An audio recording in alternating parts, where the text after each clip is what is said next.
Okay, so I think this is on. Let me go live on here just see what I'm actually showing. And mind you, he's probably in bed. Alright. At the time I tweeted him. Okay, alright. I'm gonna actually start this stream this time. Okay, so I think. Yo, praise him! Kick it one time, boy! I love my G.O.D. So let's kick it! Christ, Christ, Jesus. Christ, Christ, Jesus. Alright, stop. Grab your Bible and listen. Christ will come back with some brand new redemption. Something will grab a hold of you tightly if you praise Jesus daily and nightly. Will it ever stop? No, it won't slow. Be alive for Christ and you'll glow. To the extreme, I rock a mic for the church folk. Glad I said for Christ and you know I won't choke. Dance, go praise the Savior that heals. He's saving your brain from sin concealed. Deadly is the fruit of sin's bad tree, but anyone blessed by the best seeks story. Love him, don't leave him, you better not wait. You better seek his face and not hesitate. If there was a problem, yo, he'll solve it. Check out the hook while this DJ revolves it. Christ, Christ, Jesus. Our Savior, Christ, Christ, Jesus. Redeemer, Christ, Christ, Jesus.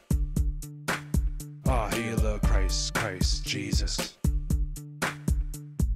Now that the people are smiling, with their Bibles in hand, you know they styling. Quick to the point, no faking. God's word's been true since before creation. Believe in him, it's just plain and simple. He is the only one to live and serve, for he never lies, so don't believe the devil. I'm on a roll, but I can't go solo. Rolling with a 3.0, laying down my pride so my soul can grow. Demons on standby, wanting me to die. Did you drop? Nah, love the Most High. Kept on pursuing the truth of God. Break out my Bible and I'm headed to the next town. So many dead, yo, so I continue to love my God and preach the gospel. Girls think they're hot wearing less the bikinis, but the Bible says to be less revealing. Don't be jealous, cause they sin all the time. They might look good, but they're more dead than alive. Be ready for the people that fall, the people acting ill cause they full of devil. God's word rings true like a bell, so follow Christ and all will be well. Call him when the world moves too fast. Jump in the word and forget the past. Number by number, sin road is packed, so get away from death for the final attack. Jesus still loves you, you know what I mean?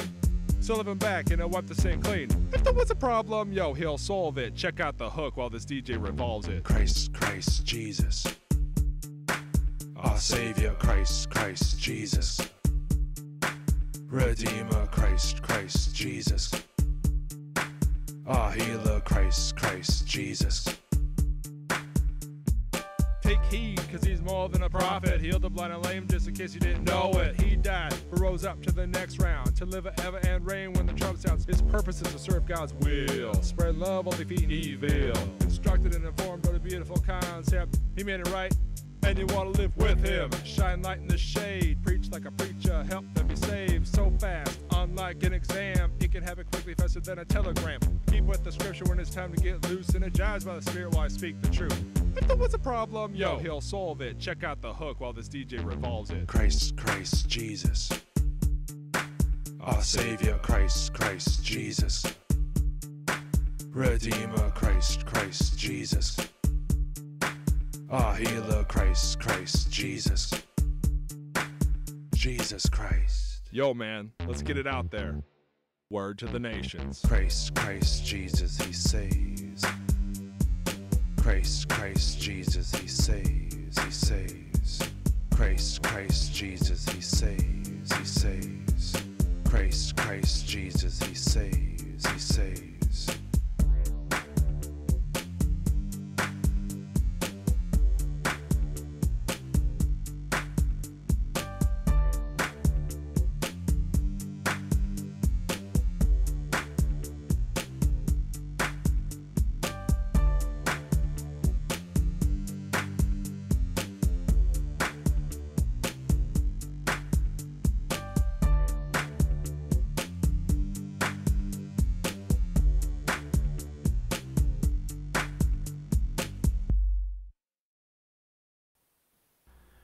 All right, I figured it out.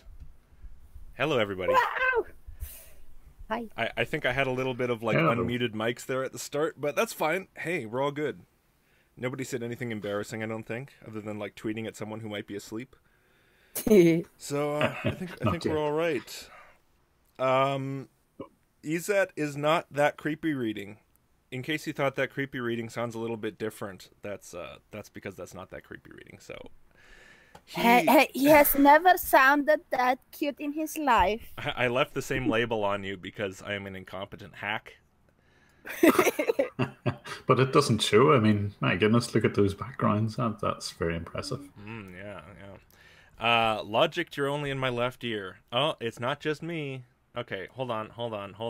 Oh. I'm new. It's my first day. Quack, quack, quack. All right, hold on. Let me see. Down mix to mono. Now is it in both ears? Somebody tell me.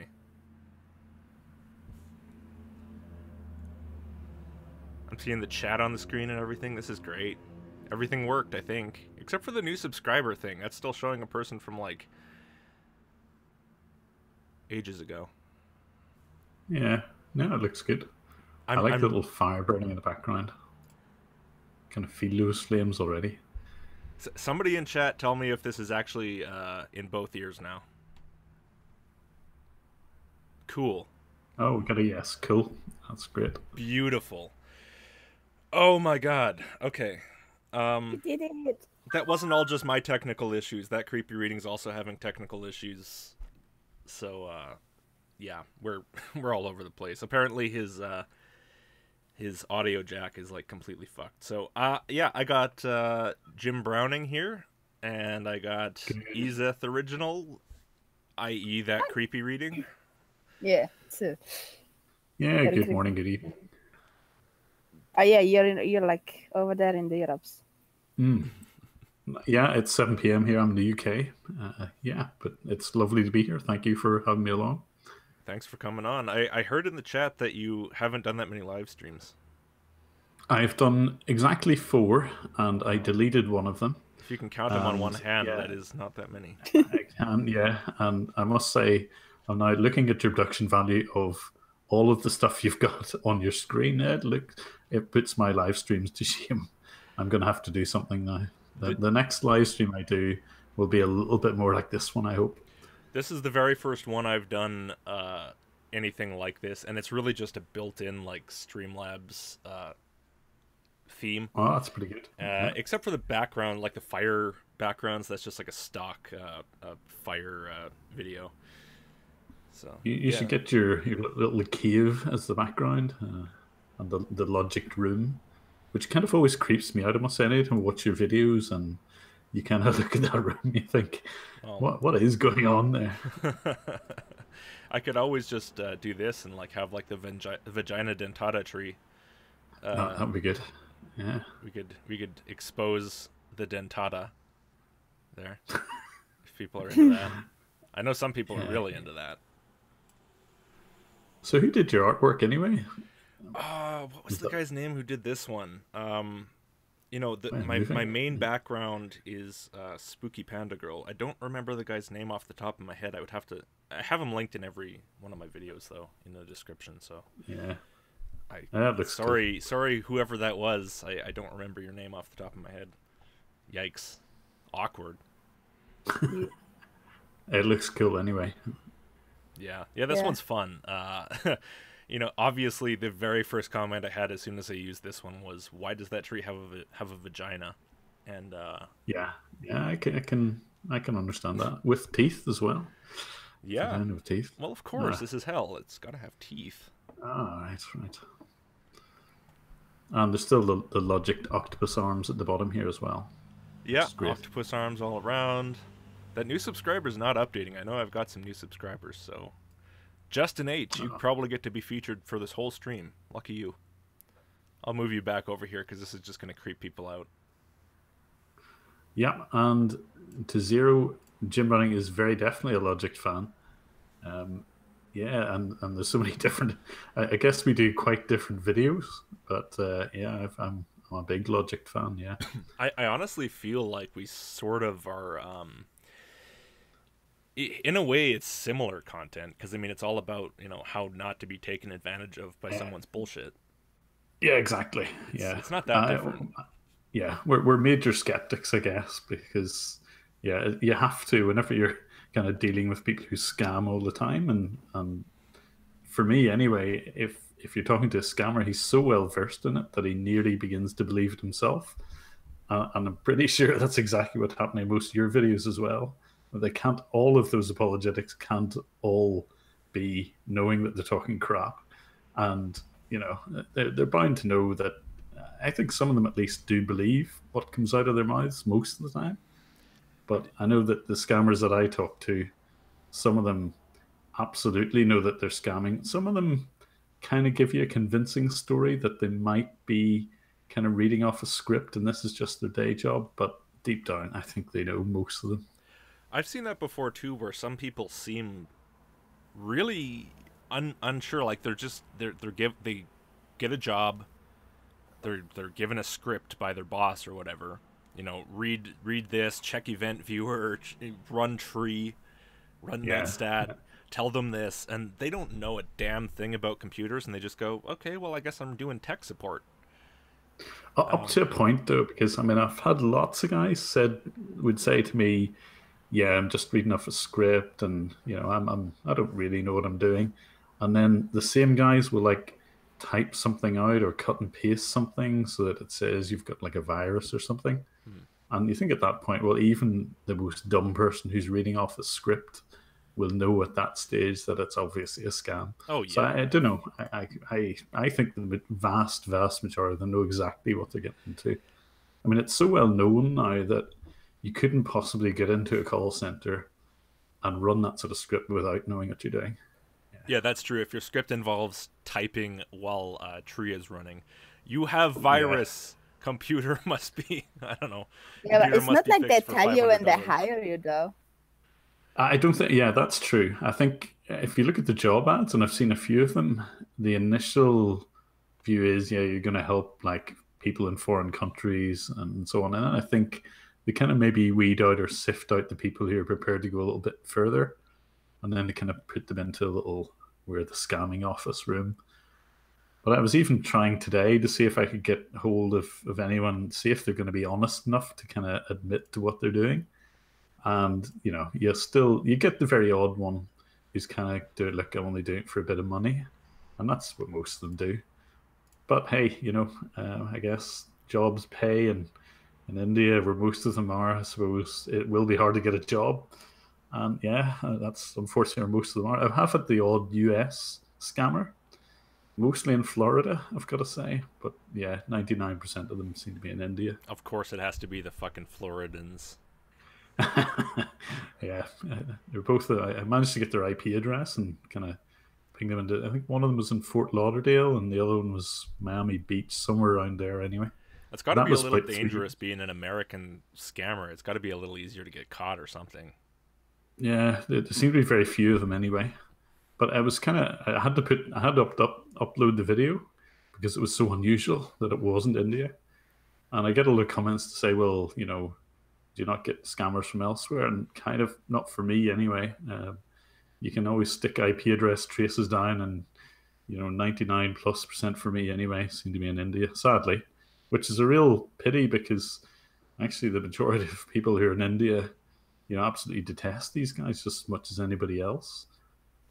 You know, unfortunately, as soon as you hear an Indian voice now on the phone, you're kind of going, well, this could be a scam, and it's just a real shame.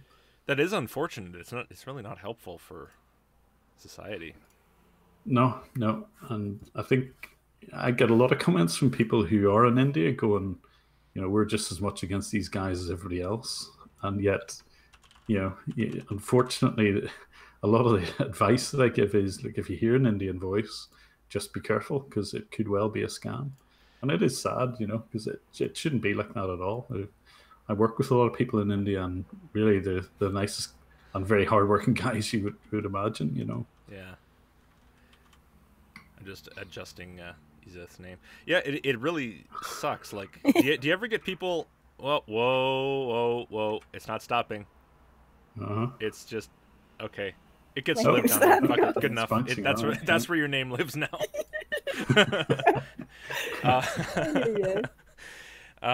Do you ever... What? May I confess something? I have known a scam person in real life because I was working in an actual tech support call center in Poland for a while. Were you? Yes. Was it a scam one or was it a real one? No, it was actually a real one because I would never do scam, and they wanted to hire me for a scam one, which is why I say you wouldn't hear that just by getting hired. That's not what they tell you. But the first time I tried to get a job there, I noticed very quickly that it wasn't quite that genuine, and so I was like, no, thank you, I'm going somewhere else. And so I found another job where you actually have to make network support and stuff, and it's all for free there. So therefore, I knew it's fine. Yeah. Are there a lot of Polish scam call centers? I don't know actually. I just know from this one guy that because it's a scam thing, they didn't really bother too much to get people with native language because those usually wouldn't work there. Mm-hmm. And so he was complaining that most of the people working there wouldn't know half of the language that was needed to actually work there properly. It shows you how much like India. I mean, in English is probably a good second language in India as well. But the kind of some guys are really hard to follow. But I think I've got well used to an Indian accent, and I do get comments going, I just couldn't make out what that any guy was saying at all. I just think I've got and now I can interpret pretty much any Indian accent, and I'm almost at the point where I can tell what part of India they're from. I can tell a Kolkata accent from a Delhi one, which does take a bit of doing, but there's other guys who have said, I recognize the exact region of India where that guy comes from. I definitely, I'm not quite at that level yet, but I kind of can tell the difference in accents now. Wow. I've been at this game too long at this point. Do you ever get people, those kind of people who see like you're just you're wasting the time of poor people who don't have anywhere else to go, and those poor little scammers, they're just trying to make money and get by. Do you ever get those kind of people? The odd time I do get. I mean, I kind of read most of the comments that are written to me on YouTube, and you do get that occasionally. But I've got to say, not very many. Most the exact opposite, and it's kind of things like "Let's bomb India" and all this sort of stuff. Which is equally unfair. Yeah. You do get you get scammers in every society. It's just I mean, a straw poll of even the people who are on the chat, I would say, and I'm holding my hand up here, but every single person that I know has had some phone call at some point saying you've got a computer virus, or I would say most people have had those annoying calls. Yeah. I don't have a lot of sympathy for scammers. Like my great aunt got taken for $250,000. Gee. And my grandpa got dragged into that with her and got taken for, I think it was about $40,000 by the end. Jeez, but that wouldn't have been a tech support scam. No, not tech support scams, just scams in general. But it just gives me very little sympathy for the entire thing, right? Yeah. It's like, I really don't give a shit what your circumstance is if you're taking advantage of old people who are, let's be real, either a little uneducated or a little soft in the head. If you're just deliberately, especially when they are deliberately taking advantage of old people. And that's true. And they do specifically target older people. And I'll publish the video soon. It's not. I've got the footage, and I'm kind of about to edit it. But I came across one of these pop-up scammers. The one that pops a message up saying you've got a virus and ring this number. And almost the first question I was asked was, "What age are you for security purposes?" And initially I said I'm 45, and they actually said to me, well, all you need to do is turn off your computer and leave it off for 2 hours and restart it and you'll be fine. And I rang the same number again with a voice changer about an hour later, and I said I was 65, and they were quite happy to kind of take me into the scam. And I managed to get remote access to these, and if you've seen any of my videos, more recently I've been able to get access to scammer machines, so I can see what they do and how they work. And this was a one-off. Every single person that they decided they were going to scam had to be over 60. And it's obviously they're more likely to have someone who either has money or is less likely to be computer literate, but it's a very definite, we're going to specifically target older people. And these guys were just a real shining example of that. And the spreadsheets that they have just says they list all the calls that they get, and very definitely everything under 60 years of age they ignore. Everybody over 60 is fair game. Wow. Yeah, I've noticed that a lot as well. Like, you know, I don't always like, you know, recently I haven't watched too much different stuff, but like, you know, when I was watching a lot of the scam baiting content, you know, I was noticing that when people get really silly, like when the scam baiter gets really silly, if they're a younger voice, the person will often just hang up really early.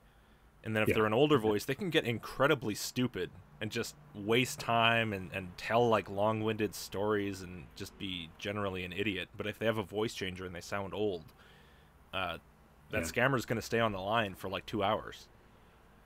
Yeah. Mm-hmm. Yeah. I've had, the voice changers that I have, actually, it's not that great for sounding old. Maybe I should try it out in this live stream just to see what you think. But my only choices really are like a woman's voice, or I can be a hell demon as well. I'll try the hell demon on you in a second. Maybe I don't know if it'll work on a live stream, but I'll give it a go and you can hear what my voice sounds like as a hell demon. Mm-hmm. Let me see.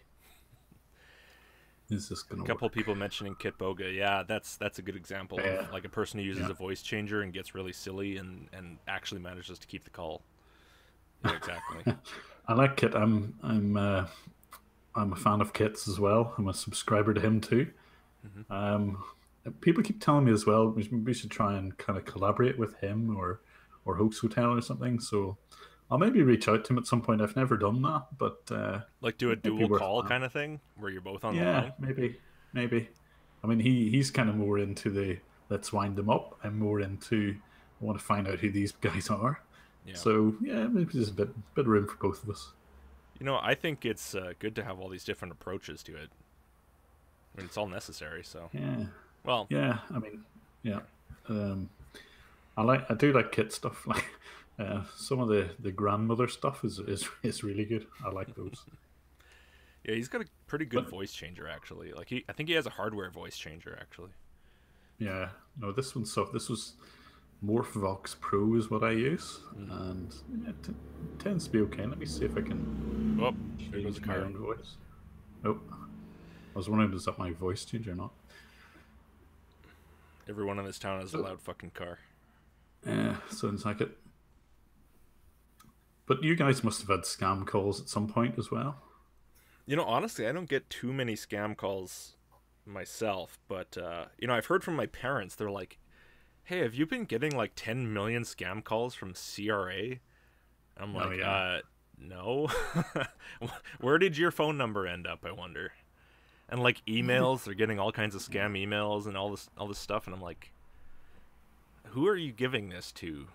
I don't know. Maybe maybe some random company's just selling their data. I don't know. If I may, your mother likes to be on these sites where you can sell stuff, and I'm pretty sure that they got the email. That's a good point. I'm pretty sure that's where, because that's where my spam email ended up, and that's where I get the spam from. Yeah, they should have a spam email for using like selling sites. Yeah, you're right. Yeah, and I bet that's where the phone number ended up too. You know. Yeah, that makes perfect sense actually. Yeah, I mean, I've had phone calls and I always use different names. One of them called me Ronnie Drew the other day, and if you know anything about Irish music, he's a member of the band Dubliners, and I used that name about 6 months ago to some scamming organization. And it's always good to hear a fake name being coded back to you because you know exactly what's about to happen. Yeah. And you know they don't realize it, but they then when they call you up and they call them by a fake name, and then some other organization uses the same name 2 months later, you know exactly what's happened to your data. And I know these guys just actively sell all of that data between call centers. and there's a big market for it as well. And if you can get hold of, people who have fallen victim to one of these pop-up scams, that's like gold dust to other scammers, because they'll do refund scams. There's another group that I'm having a look at the moment, and all they do is just say, we're that computer company that called you up a year or a year and a half ago, and you signed a 3-year contract with us, and you've been using all this data and our security software, usually is what they say, and they want more money. They'll just keep milking the victim list for as much as they possibly can get out of them. So I'll be doing another video about it soon as well, but it's a huge market that if you get onto one of those lists, undoubtedly you're going to get loads of these calls. That's probably why I get more than other people, I would say. Yeah. But it's always good getting a name like, I mean, Jim isn't even my real name, but when you hear Jim or Ronnie or something that I've used in the past, I'm thinking, excellent, I know exactly what's going to happen here. Yeah, anything to get those few extra dollars. I mean, isn't it enough to scam people? And then you also have to get money out of nonsense like selling their data. It's crazy. Yeah, a big market for it though, because it's going to be more lucrative than just waiting for your pop-up. I mean, a lot of people they use scammer.info. I don't know if you know that website, but if as soon as people come across these pop-ups, they'll post the information there, and then that sort of initiates a whole lot of scam baiters to try and ring them up and wind them up for the next sort of hour and a half, and eventually there's guys who and there's other channels there that kind of take those numbers, and they've created things like call flooders. So they will absolutely take out one of these call centers by initiating a little voicemail which rings every single phone number in their entire call center. Wow. And eventually they just have to shut it down, which I was always very impressed by, but I've seen them working. And literally somebody will be on the phone. Malcolm Merlin is one of these, and he will kind of kick this thing off, and he'll be talking to some scammer. I'll leave the link to his channel as well, and you'll just hear all the phones going on in the background. I was thinking that's brilliant.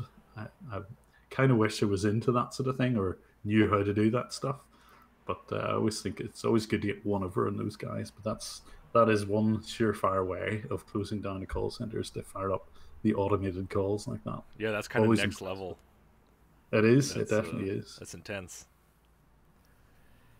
I don't know if there's anyone in the chat who actually doesn't know what scam baiting is, or what we're even talking about right now. Like this, what we mean by like tech support scams or anything. Probably most of the people in there do know, right? Because I think a lot of them came from you, so I don't know. I recognize a few of the names there anyway. And well, there's quite a number of people here. Well, I guess we can just let the chat tell us if they want any sort of explanation. And other than that, yeah, or if you even want to ask me or Logic about anything, or Iseth about anything. I mean, I guess we didn't really have a set agenda, but I'm happy to talk about scams. I could talk about scams all day long and some of the experiences I've had with them. But if there's anything that you want me to answer, do ask away in the chat there, and I'll try and answer it. Yeah, honestly, ask lots of questions in the chat, because that helps keep the conversation going nice and smooth. Somebody says, I am lost. I noticed that. Yeah. I don't know if that's an existential statement or... I want an explanation about how this stream came about. I just decided that it would be cool to have Jim on a stream, so I invited him. That's, and also pretty simple. I mean, it's very similar.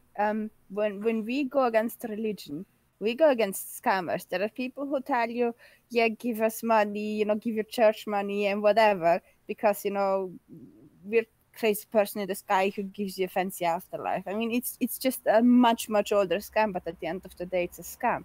And these are just much more recent scams. It's very similar. Well, it seems to me like a religion is basically just a headless scam where like all the victims are also turned into the scammers. And everybody's operating on the various fallacies that keep the scams going, like the sunk cost fallacy and like the, it's like, well, I've come this far, I can't stop now, and I got the reward coming right around the corner.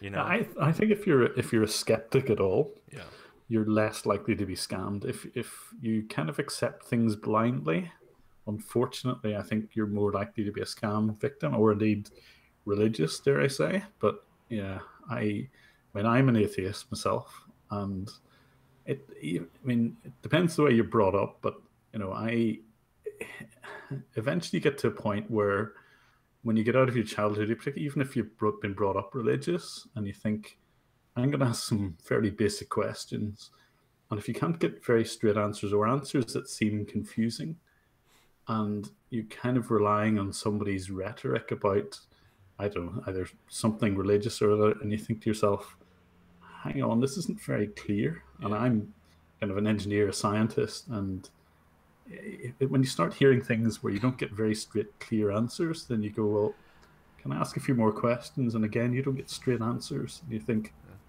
hang on, I know a lot of people believe all this, but if you can't answer basic questions about it, why on earth do you actually believe some of this stuff? And yeah, I mean, if someone can't give you a straight answer about something, there's usually something a bit more to it that they're not letting on. And it's always a good thing to do that, because if you ask some of those scammers, like, what are you doing there? What does that mean? Mm-hmm. And they'll usually have it off pat. And any basic, even if you're not very computer literate, if you kind of take their answer and do a little bit of research on it, you usually find, hey, they're just lying to you. And that's what I find, and that's why there is such a big overlap here. If you're a skeptic and you're prepared to ask questions, you're less likely to be a scam victim.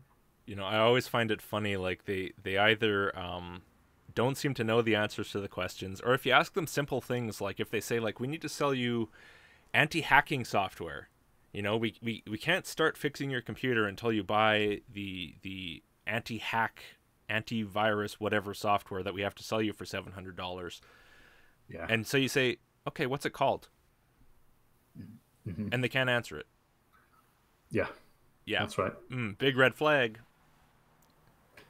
And they do that as well. Yeah, okay, I've got a bit of computer background, but basic questions. What is a network virus? there's something called a worm, which, yes, spreads over the network, but yeah, when these guys ask it is always off a script. They're being told, and yes, level 9 technicians. I don't know what a level 9 or a level 5 is. Level 9, yeah, it sounds very impressive, but that could be the lowest of the low. I don't know. So I think maybe we should do like a quick little explanation of like what a tech support scam is and how it generally works, because there's one or two people in the chat who seem a little unfamiliar. Yeah. So I'll outline the usual way. There's usually 2 or 3 ways that the scammers work. One is a cold call, and the cold call will be something along the lines of, we are Microsoft, or we're Windows support, because I think if you use the word Microsoft, you can be caught out and for copyright infringement or whatever. But they'll usually just say, your computer is reporting problems to us, and we need you to do something on your computer. Let us have remote access. And they run through about 3 or 4 things, which are pretty common to every single scam. They'll run something called Event Viewer, which always shows errors and warnings. And they will say that's because of hackers or viruses. They'll usually run something called NetStat, which again shows any connections to your computer, which are quite normal. And they will say that a foreign address, which always appears in that little screen that you see with NetStat, is a hacker.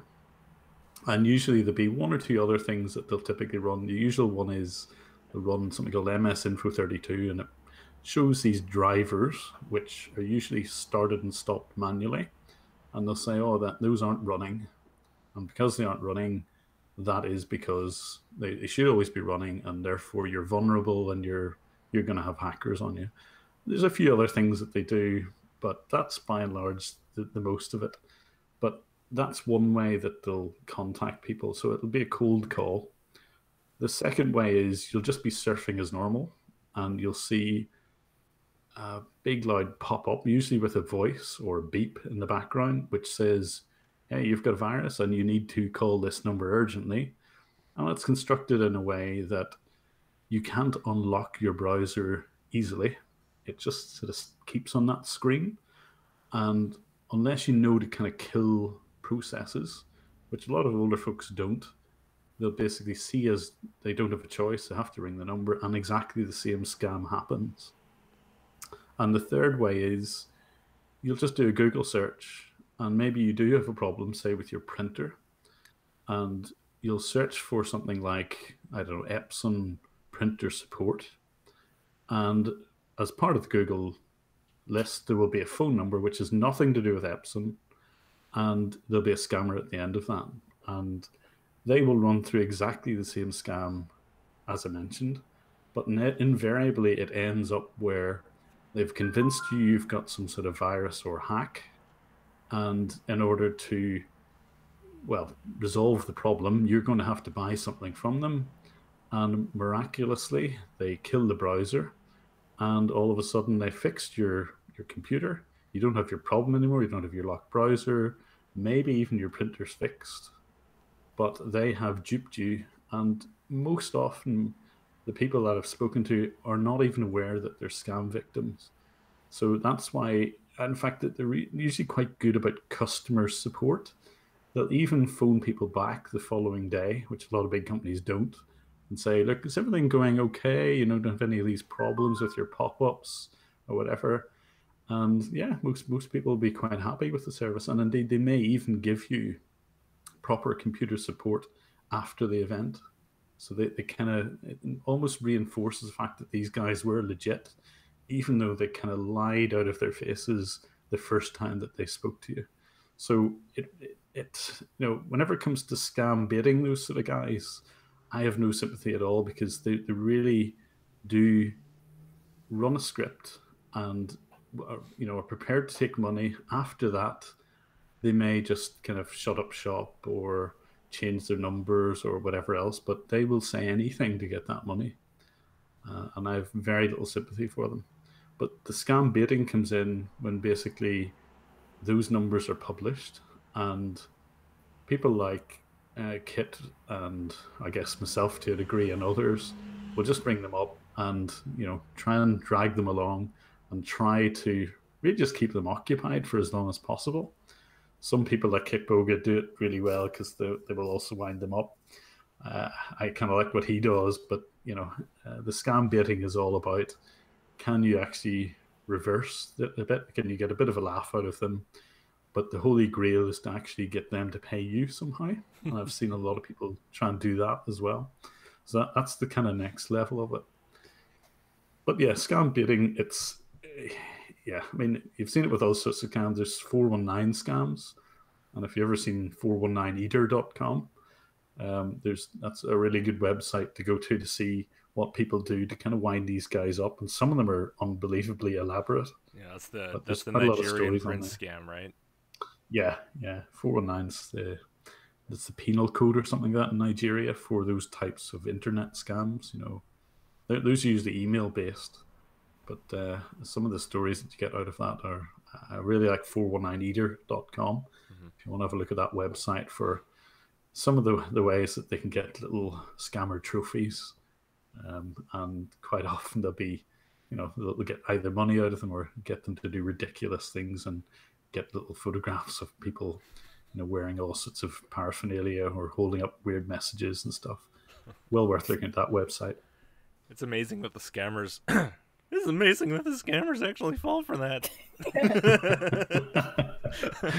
The weirdest thing is also they constantly keep saying, yeah, you know, dumb Americans and dumb whatever, and then they end up doing the stupidest stuff themselves. You hear a lot of that shit out of the scammers too. Like, yeah, fucking Americans will just take you for everything you got because you're all idiots and you deserve it and you're bad people and whatever. And it's like, dude, that even makes people have less sympathy for you. Just stop. Yeah, definitely.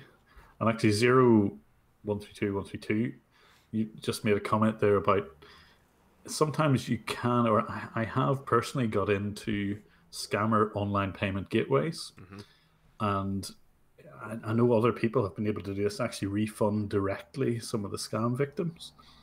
And I have a keylogger running, so when they get access to my computer and they type something, or they've got something on the clipboard, they actually tend to multitask, and they'll be scamming more than one person at a time. And I will quite often see things appearing on my clipboard which were destined for different scam victims. And I've been able to, even if I can't get access remotely to the scammers, I've been able to at least see some of the phone numbers or contact details that they're using to scam other people. And I've phoned them up and said, look, by the way, somebody might be get in touch with you about, I don't know, a pop-up scam or whatever, and actually ring them up. And usually the scammers have no idea why the other victim, who's just phoned them back to say, hey, I know it's a scam, ever kind of figured out how they were able to be kind of put into the light, if you like, and understand that they were being scammed. So it is nice to get one over on them, but sometimes they don't realize how it's done. Yeah, and it's good too, because like every person that you spare from being scammed in any way is a win. Like it probably makes the whole thing worth it. Yeah, there's one, I don't know if you've seen my video channel, there's one organization last month that I got in touch with. Well, I managed to get access, shall we say, to their network, and I got all of the people that they'd scammed for the last 3 years, and they'd scammed around about 1,510, I think, people in just this year, in just 2018. And because I had all their email addresses, I sent quite a large volume of emails to all of the scam victims. I'd created a little video for them to watch as well, because, well, that's kind of what I do. Mm-hmm. And I directed them to this video and said, look, you have been scammed. This is what happened to you. If it looks similar to your experience, have a look carefully at the video and get in touch with them to try and get a refund, because I had seen them refunding people. And obviously I was kind of directing a lot of those people to try and get those refunds. Now, they did this for about the first 2 days, and then they started getting absolutely overwhelmed with requests to get refunds to these scam victims. Mm-hmm. And they closed up shop. They shut down their numbers, shut down their website. They said, we're under DDoS attack and all the rest of it. Mm-hmm. And actually, they even said, look, if you get an email, they started interactively phoning their own customers, victims, and saying, if you get an email from a guy called Jim Browning, it's probably a virus. Don't open it. Don't look at his email, whatever you do. And that to me was a bit of a victory, because it means that obviously I was having a big impact on their business. And since then, I haven't seen, they have only really about 3 or 4 numbers that they use in these pop-ups. I haven't seen any since. So I don't know whether I've managed to bring that organization down. It might be wishful thinking, or whether they're taking a little pause and maybe they'll start up again. I noticed their website did come back up last week. It had been down for about 2 or 3 weeks. So they may come back again, I don't know, but it's kind of nice to feel that you've had a little bit of an impact on them. And I know some of those scam victims did actually get their money back. So yeah, it's one up for Jim in that one. Yeah, that's good. That's good. That is a win. Definitely. Yeah. Not enough of those, unfortunately, but some of them you can get a lot of the victim names, and there is ways of getting hold of them. There's another organization that I've managed to get inside as well, and they have a load of, thousands, literally thousands of victim names, and I've kind of passed that on, to the relevant authorities in the hope that they'll do something. But I actually don't know, because of the way that I obtained that data, whether they can use it. I don't know. Yeah, but, it might be tricky to actually take any action based on it. Yeah, we'll see. You never know. Worst case, nothing happens, right? Well, exactly. And, even if they're able to do nothing, at least I can maybe expose them eventually on my YouTube channel. And maybe that'll, I don't know, it'll shut them down maybe temporarily. That would be nice to think would happen. But we'll see. We'll find out soon enough, I guess. Some of those guys, certainly the organization that had the 1,500 people that I contacted, definitely did go off air, but so I'm going to keep my eye on them to see if they're going to come back again. It's still the same names, it's still the same company seems to exist. So we'll see whether they start up again. I'll be on top of them, hopefully, if they do.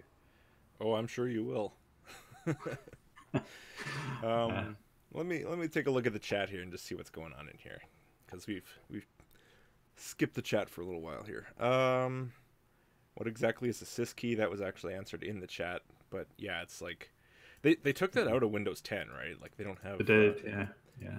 I think for the reason that it was being pretty much exclusive used by scammers, and I think one good thing about Microsoft is they finally listened to that.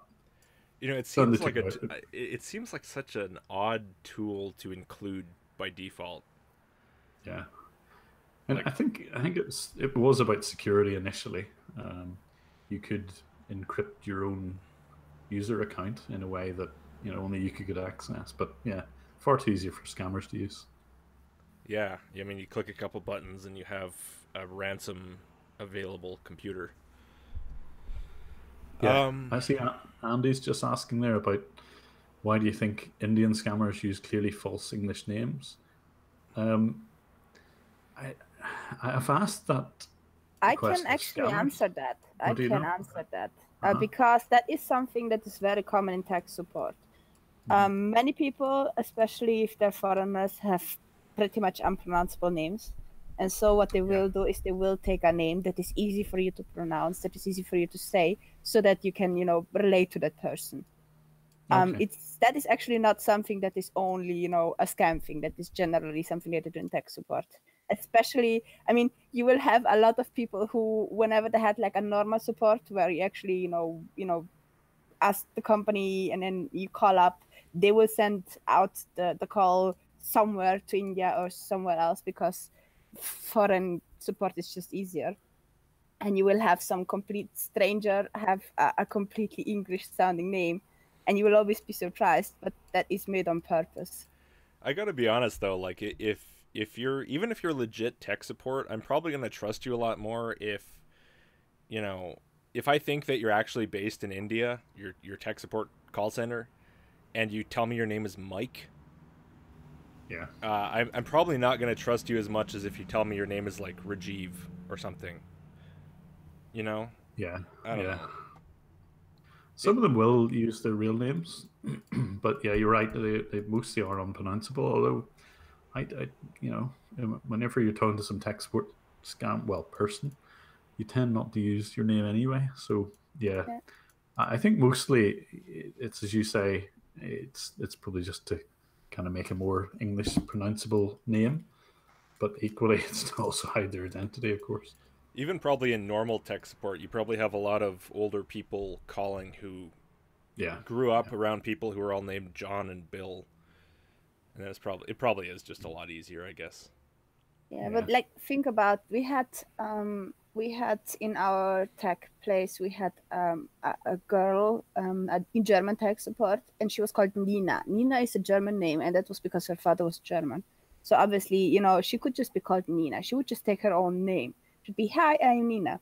But then you would have someone else who would, be called, I don't know, Przemysław. And that is utterly unpronounceable for Germans. And so he would just say, hi, I'm Pete. So, Well, anything Polish is just a nightmare regardless, yeah. There's too many consonant sounds all mashed together. I'm very impressed with the number of groupies that you have with the cool 3D glasses, though. I was kind of thinking about changing my own logo tonight, just so that I have I'm kind of halfway there already, the blue and the red. So I should have just stuck a pair of those glasses on there. Stuck it directly onto your avatar or onto your little no tech support scans avatar.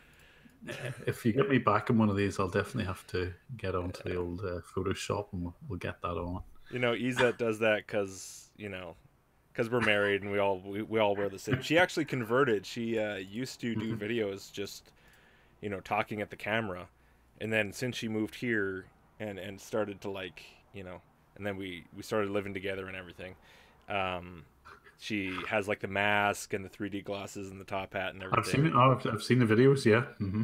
Yeah. Very cool. Yeah, I mean, Yeah, I well- think that's I kind of consider that an accomplishment.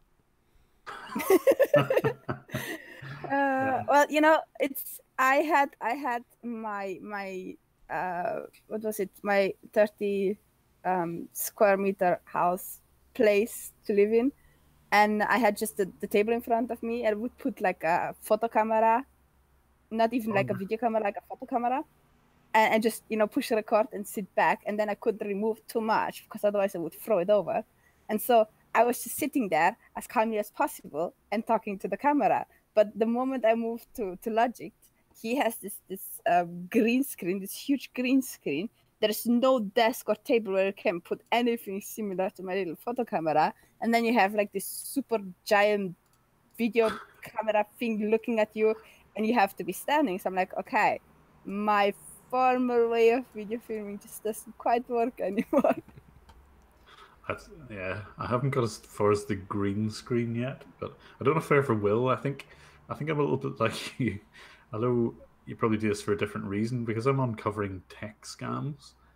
There's always the possibility that someone may not be too happy with me, so I'll probably never actually do a face reveal at any point. I don't think, and even the name isn't a real name either. So, yeah, I'll probably stick with this pseudonym for a while anyway. Someone says it sucks that Super Chat isn't available. I agree. It takes forever to YouTube for YouTube to review a channel for monetization, so it'll probably be a couple of months at least. I know someone who's been waiting like over 3 months, maybe closer to 4 months now, for monetization to be enabled on their channel. So it'll probably be a little while. But we have a somewhat equivalent to Super Chat, which is Streamlabs. So that's an option. I see that. It's in your link there at the bottom, I noticed. And it should show up. I'm not entirely sure, but if you do Streamlabs, I will read it, just like a Super Chat. So yeah, but it won't show up in the actual chat window. So if you want the brag with the little like, Super Chat badge at the top, that won't work. That's a pity. I think I do so few live streams, although I have got Super Chat to work now, so I might have another go at some point. But it'll have to look a bit more like your Streamlabs setup here. I'm very impressed with that. I didn't do most of this. I put the background and I put the tentacles, but other than that, it's mostly just built-in theme. I'll not ask about the tentacles. No, I will. Why the tentacles? Why not? No, well, yeah. I mean, it's very hellish. It is. Yeah. I don't know if people realize this, but there's a lot of tentacles in hell for various reasons that I probably shouldn't speak about in a family-friendly stream. Mm-hmm. I do like tentacles. Maybe I shouldn't admit that either. And also, I just love the one tentacle where the sucker is missing. This is like in my you background. see it once and it can't be unseen. It just can't. Yeah, in my animated background that I use for videos, there's actually multiple transparent suckers on the tentacles, and the people who notice it are like, please fix it. And so I was like, okay, that's my $3,000 Patreon goal. I will fix the transparent suckers. I just noticed a few questions there in the live stream about how often this is from 0122 how often do I see tech supporters accept payments? And the simple answer is all the time. Whenever I can get access to a scammer network, I usually leave the whole thing on record, so I can just record the video and voices, and I see them being successful every single day. And it depends on the size of the organization, but unfortunately I see people getting ripped off every single day. And unless I'm actually there and I don't know if anybody's seen some of the videos I do, occasionally I'm there whenever this happens. And sometimes you can step in and try to intervene.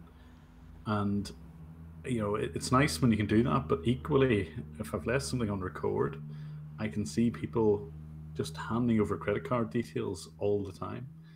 If I was... Oh, I just noticed Oh, very good. A donation from Zero. Oh, that's cool. That's something I would really like to warn people as well. If you deal with an actual tech support company, they in the vast majority of cases they will never ask you any personal information at all. No. You know, maybe a first name or something they can call you with. They usually have your number, so they don't even ask you about that. Maybe they ask you when you're easy to reach, but that's about it. Just never ever any private And they information. definitely will not open up Notepad and make you type your details into it. No credit card information, zero. Or actually say, we're going to give you a refund. You've got to log into your bank while we watch. It does sound incredible, but you know, there are people who do that. It kind of amazes me that there are people who do that after all the warnings from their bank. The banks just constantly, I don't know, maybe not all banks do this, but the banks here for sure, they're like, dude, we're never going to do anything like that. We're never going to call you and ask for money. We're never going to, like, you know, to ask for your login or anything like that.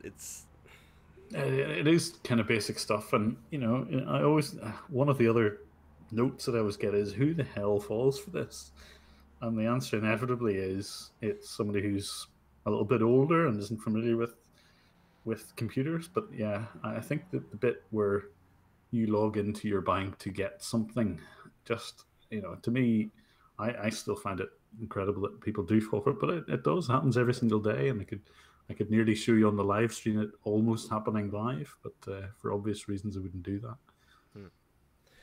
that. So I just want to catch up with my one awesome Streamlab here. 0132 who is also in the chat. $10.01. I guess the 1 cent is for Jim.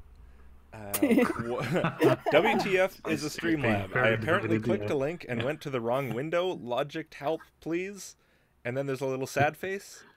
Everybody saw this when it popped up earlier, but I don't think you need I don't think you need my help. I think you managed, but thank you very much. I appreciate that. That's awesome. And also, it's not just the money. You also updated the new subscriber thing at the bottom right of the screen, and I'm really happy about that because I didn't want Justin H to be the only one who showed up there for the entire stream. Apparently the new subscriber only updates when I get a Streamlabs donation, which is odd. Nice.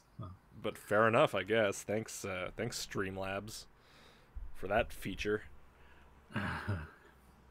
Actually, Zero's asked another question, but if you know that they're able to accept online payments and their username, any chance I could mail you a few? Yeah, if you like. In fact, there's a whole section of scams which are to do with payment gateways, and some of them are quite legit companies, and they're just unaware that they're hosting payment gateways for scammers. So yeah, I can give you a few of those, but bear in mind that they're not always going to be scam companies. But yeah, if you'd like some of those, get in touch with me. My email address is jimbrowning, all one word, at fastmail.fm, fastmail. And yeah, I'll send you a few. Yeah, no problem. Sherry Wines in the chat says, what's the best way to handle telephone solicitors? I would almost say just hang up. Yeah. I mean, if you're talking about people who you think are scams or whatever, or just you don't know who they are or what they want or whatever, don't mess with them or anything. If it's your real phone number, just fucking hang up. What is? I don't understand what a telephone solicitor is. I think it's someone who calls you up trying to sell you something or get something from you. Oh, I see. Sorry, it's not. Okay, I'm thinking lawyer type thing then. It's, yeah. Cold calls, really. Yeah, cold calls. Yeah. Hang up is the easiest way.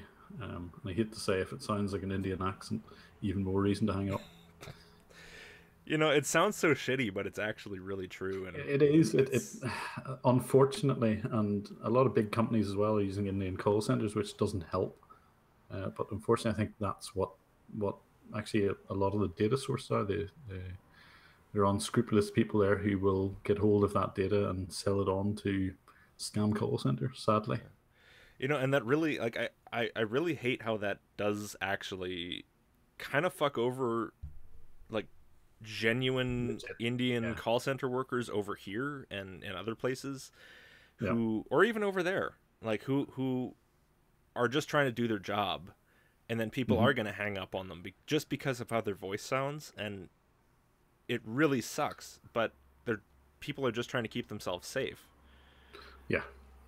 A guy wrote to me the other day and he said, I run a legit tech support center and we are in India and we're absolutely hammered by these guys because nobody actually trusts us. And you can see it.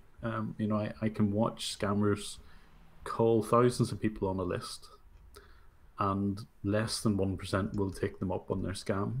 And you kind of think the number of phone calls that it takes to get a victim. And all that's doing is reinforcing the stereotype that, you know, if you're going to get called up, it's almost bound to be a scammer if they have an Indian accent. And it's really sad because there really are people who have legitimate call center workers, and as you say, just then don't become plausible anymore. Yeah. Bite Me says, wonder if you could install a macro software on the scammer's PC so when they type certain things, it replaces it with your custom text, e.g. $ replaces with "this is a scam." yeah, I've seen that actually. I run a couple of things on my computer, which I've got an alternative version of Syskey, and my version of Syskey, it allows the scammer to type a password that he's going to use to kind of lock your PC. Then it just echoes that back to the screen when it's finished, and in plain text saying, "Sorry, you can't use 123456 because that's not a legitimate one." And that kind of takes them by surprise a little bit. I've seen other versions of that where it kind of runs the, I don't know if you've seen the Ben Chode song on YouTube, and as soon as you type Syskey, up pops this kind of, again, if you know Hindi and a bit of curse words in Hindi, this will pop up and it'll play the song. So there's ways around it, yeah. What do you think of, you know, there are some people out there who are just, like, ending calls with just, like, suddenly starting to sling 10,000 Hindi curse words at scammers. Yeah, well, I've kind of done that the odd time. So I kind of have to be in a really bad mood, though. Yeah, I don't tend to do that typically, you know, because you're kind of resorting to their level, but it doesn't seem super productive, but it is kind of funny. It is. Yeah, they're not expecting you to use the word Matachode or Ben Chode or yeah. There's a whole section of people who are in Discord as well, and the only bit of Hindi that they know are the Hindi curse words, and that usually comes into play the odd time. Well, at least if you know those curse words, you know what they're calling you when they get pissed. Oh yeah. I do overhear conversations, and as scammers get a bit frustrated by people who hang up, you know, it's Bosadike or one of those sort of curse words. How do virtual machines work in a nutshell? Oh God, I didn't think we'd get too technical. Yeah, that. How do they work? How about not too technical in a nutshell? In a nutshell, very quickly, it's a little software PC. That's what a virtual machine is. So it's not your real machine. A bit of software runs on your real machine, but as far as scammers are concerned, they're connecting to a real PC. But your own PC is safe. That's all it is. So it's basically a software that pretends to be a PC. Yeah. Mm-hmm. Sandbox is right. Yeah. Someone replied, "They work in a nutshell," actually, which, yeah, maybe that's. No, that's true. Yeah. That's a nutshell is one way of describing it. Yeah. All right. Let's see. Oh my God, I called 3 here in the UK because someone asked something out. Oh yeah, I know. That is the problem. As soon as you hear an Indian accent, everybody gets defensive, which is sad. Yeah, Ben Kalori, yeah. Mm-hmm. Is everyone just like reviewing all of the Hindi curse words? Yeah. I do actually have an email address called marachode@hotmail.com, which means mother@hotmail.com. Oh, you can swear, man. It's okay. Yeah, man. Okay. I don't know if it affects live stream stuff, so I'll. There's nothing to demonetize anyway. I'm not going to be monetized for months on this channel. It's fine. Really? Yeah. Yeah. No, it's in review, but it's going to be a long time before this channel gets monetized. That's a bit shitty there. Yeah, I can't. I don't get that. I mean, I've had the odd problem with YouTube myself, but in fact, there's one scammer who actually, even on one of my videos, took legal action, as in, he used UK courts to say I'm defaming his company. No way. Even though it turned out that when I spoke to the managing director of the company I was supposed to be defaming, he knew nothing about this. So they were actually pretending to be his company. But still, the video can't be watched in the UK because of that, even though I know it's got nothing to do with the actual company that they were talking about, which is bizarre. But yeah, that's YouTube. YouTube, unfortunately, just don't look at the whole picture and just do what they think is best. And sometimes it's difficult to comprehend at all. But there we go. That's YouTube. The Vengina. God damn it. Venginagram. You've got the vaginas on the brain here. The vagina dentata tree demonetized it already. Yeah, no, this channel's never gonna get approved anymore. They're gonna take one look at that and go, "Oh, Jesus." You should have just used the real vagina. That would probably get the audience up anyway. Photoshop some teeth in and stick it on the tree. Yeah, I could just say it was a piece of art that nobody. It wasn't a photograph; it was drawn. Put a little Photoshop filter on it. Yeah, why not? Harold Potter asks, "Why did the videos not get monetized?" It's because this is my somewhat new live stream channel, and it was only maybe like a month ago or a few weeks ago that I actually even passed the view threshold to even get it reviewed. But there are people out there who've been waiting literal months for YouTube to review their channel and decide if it can be monetized at all. So that's why. It's not because YouTube is attacking me personally. It's because they're just lazy and slow and stupid. You're too young. Yeah. Your channel's too young. Yeah, my channel's still in the vagina dentata tree's womb. Hasn't been birthed yet. I guess that's the downside with having a separate live stream channel as opposed to sticking on your main channel. It is, but it'll be fine. Yeah, it'll be fine. I gotta actually get it established first. And the thing is, like, this is all me trying to figure out what the hell I'm even doing. Because I'm, complete amateur here. So, but it seems to be working. I know for a fact that the stream is actually working, which is kind of shocking. I'm amazed that I actually managed to get this to work. So. Oh, it looks good. It looks good. So I have a lot to live up to, and I do promise I will do my own live stream eventually. I've done one or two, but I think I've got a bit of work to do, to try and make it look a bit more slick like this one. Yeah, there's built-in themes. You'll have an easy time if you want to. Just pick one of the themes, use Streamlabs OBS, and just install it from there, and it does all the work itself, basically. In other words, he's cheating. It's not his. It's cheating. I'm all for cheating. Yeah. If it looks this good by cheating, yeah, why not? Yeah. And now the subs are actually updating. This is so weird. Cool. Thanks, Zero. You actually managed to kick Streamlabs into action here, and now it's working properly. Yeah. Onyx Osprey is here as well. I'm catching your live stream for the first time.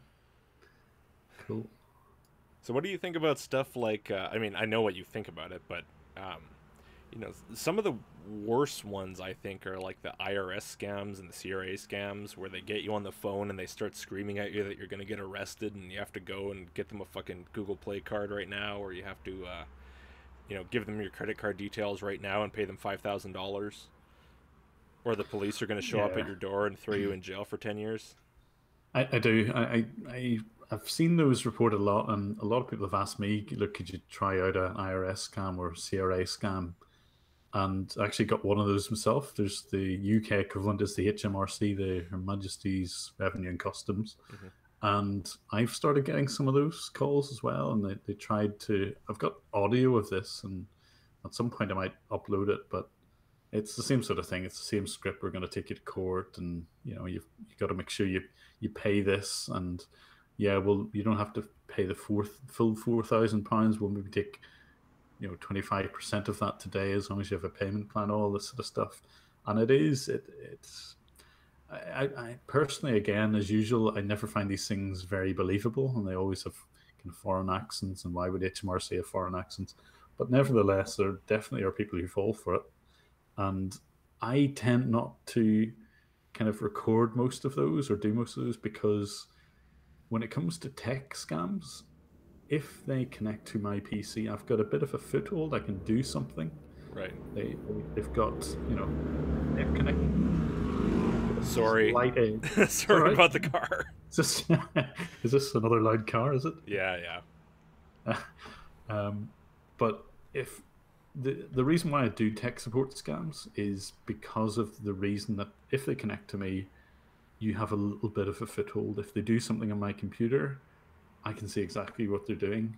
And better still, if they take files from me or do something that I kind of socially engineer them to do, then I may even be able to get connections back to their organization.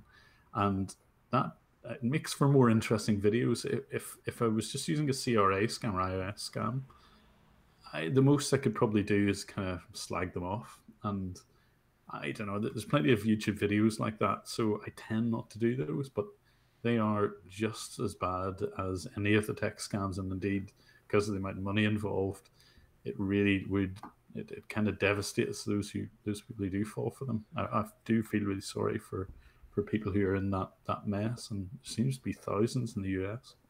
I think that we've never managed to get a straight answer about what my family members were falling for, but I think it was something like that, and that's how it gets to be that insane amount of money, right? Yeah. But I think it was multiple things. I think it was also combined with some sort of airport locker scam, and like it was multiple things like piled one on top of the other. But I think from the same scammers, though. I'm not 100% sure, but when these things like combine together, and they're probably being behind the scenes like berated into silence, like, we're gonna take everything from you if you tell anyone about this. And I can just imagine, right? Like when I imagine that scenario with people in my family being told, like, shut the fuck up, old man, I'm gonna arrest you if you don't give me $10,000 right now, right? Yeah. Which is what I imagine, which is probably not far from the truth. Judging by any of these IRS scams and stuff that I've heard of, I mean, it's just, I just find that really hard to think about. Yeah, or how you feel after when you realize that it's a scam, or you kind of figure it all out, and just the feeling after that, I just can't even imagine. Yeah. Oh. That's basically all of the kids' like inheritance gone. Yeah. Any of that, all of a sudden you realize, like, holy shit, I didn't just fuck things up for me. Like, I made life harder for my kids when I'm gone in, a couple of years, which is something that people really care about. You would realize that, and you'd realize, like, I'm not all there anymore and stuff like that too. Like, this is a terrible situation for a person who's like really old. Yeah.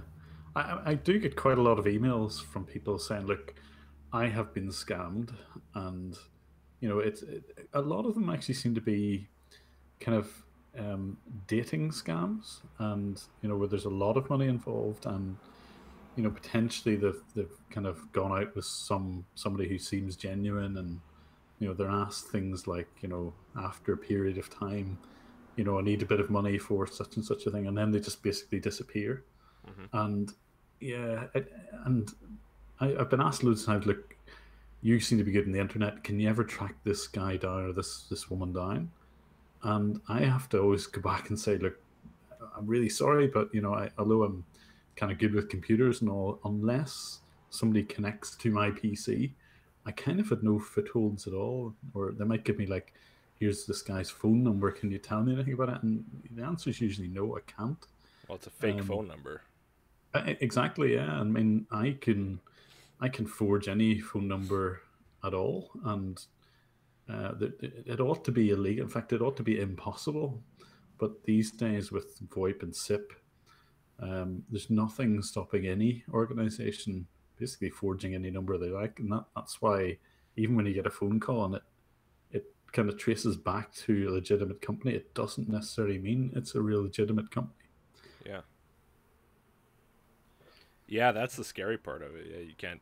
People trust their caller ID.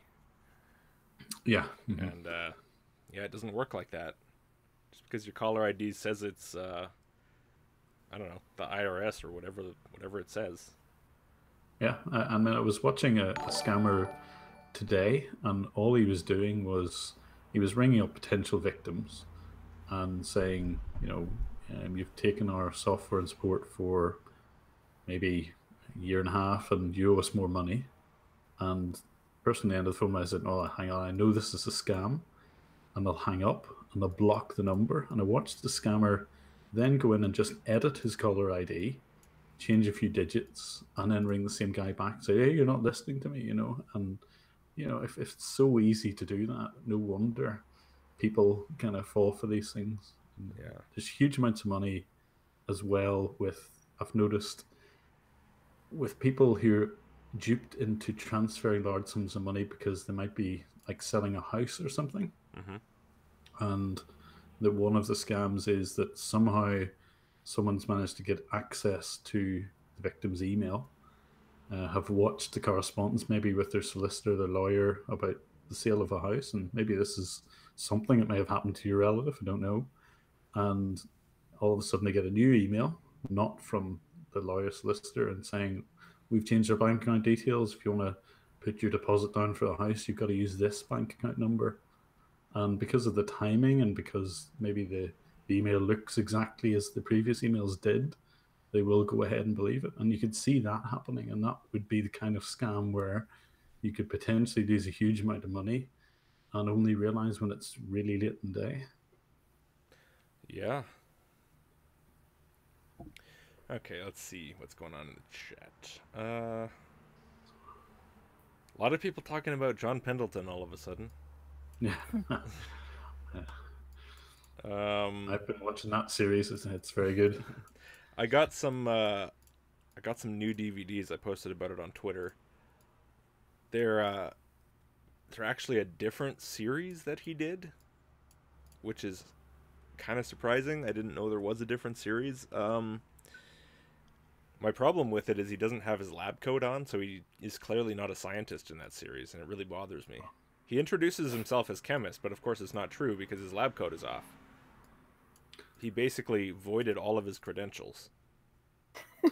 That's the only way you can be certain that someone's a chemist, let's face it. It's true. I mean, you have to always have your lab coat on 24/7, or you're not a chemist, plain and simple. Yeah. Yeah, them's the facts. Somebody said a little bit earlier, could we manage to get, or could you manage to get Pendleton onto a live stream? Now, that would be worth a watch. I think I would have some serious trouble getting Pendleton on a live stream. I would love to. I mean, that is my dream as well. I don't even want to debate with him or anything. I just want to talk to him. Just want to be like, "Hey, John, how you doing, man? It's so good to meet you. Tell me about your life and just tell me stories. Can I buy your lab coat?" You're like the oddest fan of Pendleton. Oh, I'm the biggest fan of John Pendleton in the world. And it's sort of genuine. I kind of love the guy. Surely at some point he would have done a little bit of research for all those videos and found the facts and kind of brushed them aside and said, "Well, that doesn't really suit me. I'm going to do my video about cherry picking a tiny little bit which kind of backs up my worldview." And he comes up with just complete... I mean, what I'm trying to get at is, does he actually believe his own bullshit? I think he does. The thing is that he doesn't necessarily actually have to have found any of the facts to have made those videos, because a lot of what he says is just poorly delivered Kent Hovind stuff. Like, he basically just copies one for one Kent Hovind material and pretends like it's his. For the vast majority of it. So he could have just watched a bunch of Kent Hovind videotapes and then said, I'm going to make some videotapes of my own. And there you go. Doesn't need to know anything. Yeah. Because there was another question about, well, do you watch any other YouTube channels? I'm a big fan of Apologia and Vice Rhino, personally. And, you know, those guys particularly, and obviously you as well, will do the most basic research possible. Yeah. And debunk it so quickly, it's just, you know, unimaginable that someone who, with the tiniest bit of research, just can pick out what is truth and what is complete and utter crap. And it's not like it's just debating about what this or that study says. It's like, they say it says X. It actually says Y, which is the exact opposite of what they say it says. Yeah. And so you're wrong. Fuck off. Like, it's always this. Or like, this is a picture of X. It's actually a picture of Y. So why are you saying it's X? Yeah. It's so stupid. Honestly, a 5-year-old kid who's just learned to read could do that. But it boggles the mind that these guys just refuse to do that and just reiterate the same old stuff time and time again, and they never actually do the most basic research. Well, it boggles the mind how many millions of people buy into it. Just hook, line, and sinker. Yeah. You know, people say, oh, you know, creationism. I mean, I think this is the thing that we're specifically talking about right now. Creationism is a dead battle. You know, that battle's been won since 2010, is what I had someone say to me recently. No.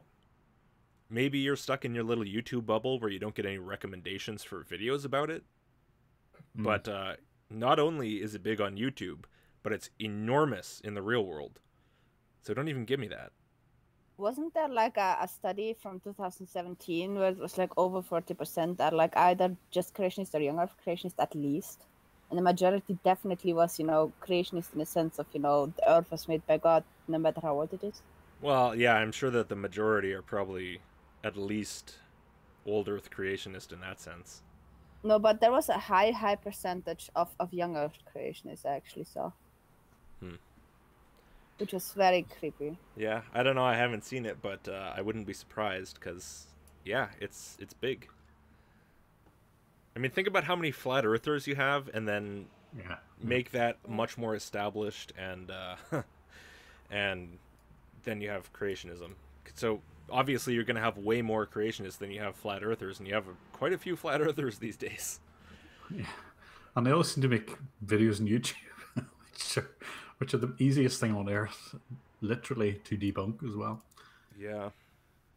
And someone mentioned on the chat there, Master of Art, about David Icke, and you know, he's probably more of a UK character. I don't know if you guys know of David Icke. Oh, he's the reason I'm a reptoid. Oh, good. Okay. You know, and he's a guy who definitely believes his own bullshit, and you know, he's quite prepared to go up and make videos on it, and you know, and there's people actually turn up to his conferences, which is another thing that boggles my mind as well. You know, and he actually says stuff that is so laughable and so way off the mark with reality. It just amazes me that there are people who take it seriously, and there seems to be thousands of them. It's amazing. Am I the only person who thinks that the only reason David Icke talks about reptilians is because he's a reptilian himself? Like, look at him. Have you ever seen that guy's face? If that's not a lizard face, I don't know what is.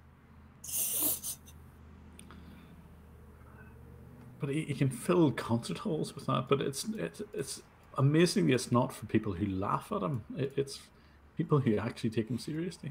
It's just amazing. You know, I actually watched one of his conferences, or at least part of it, like one of his speeches, and he's actually a really good speaker.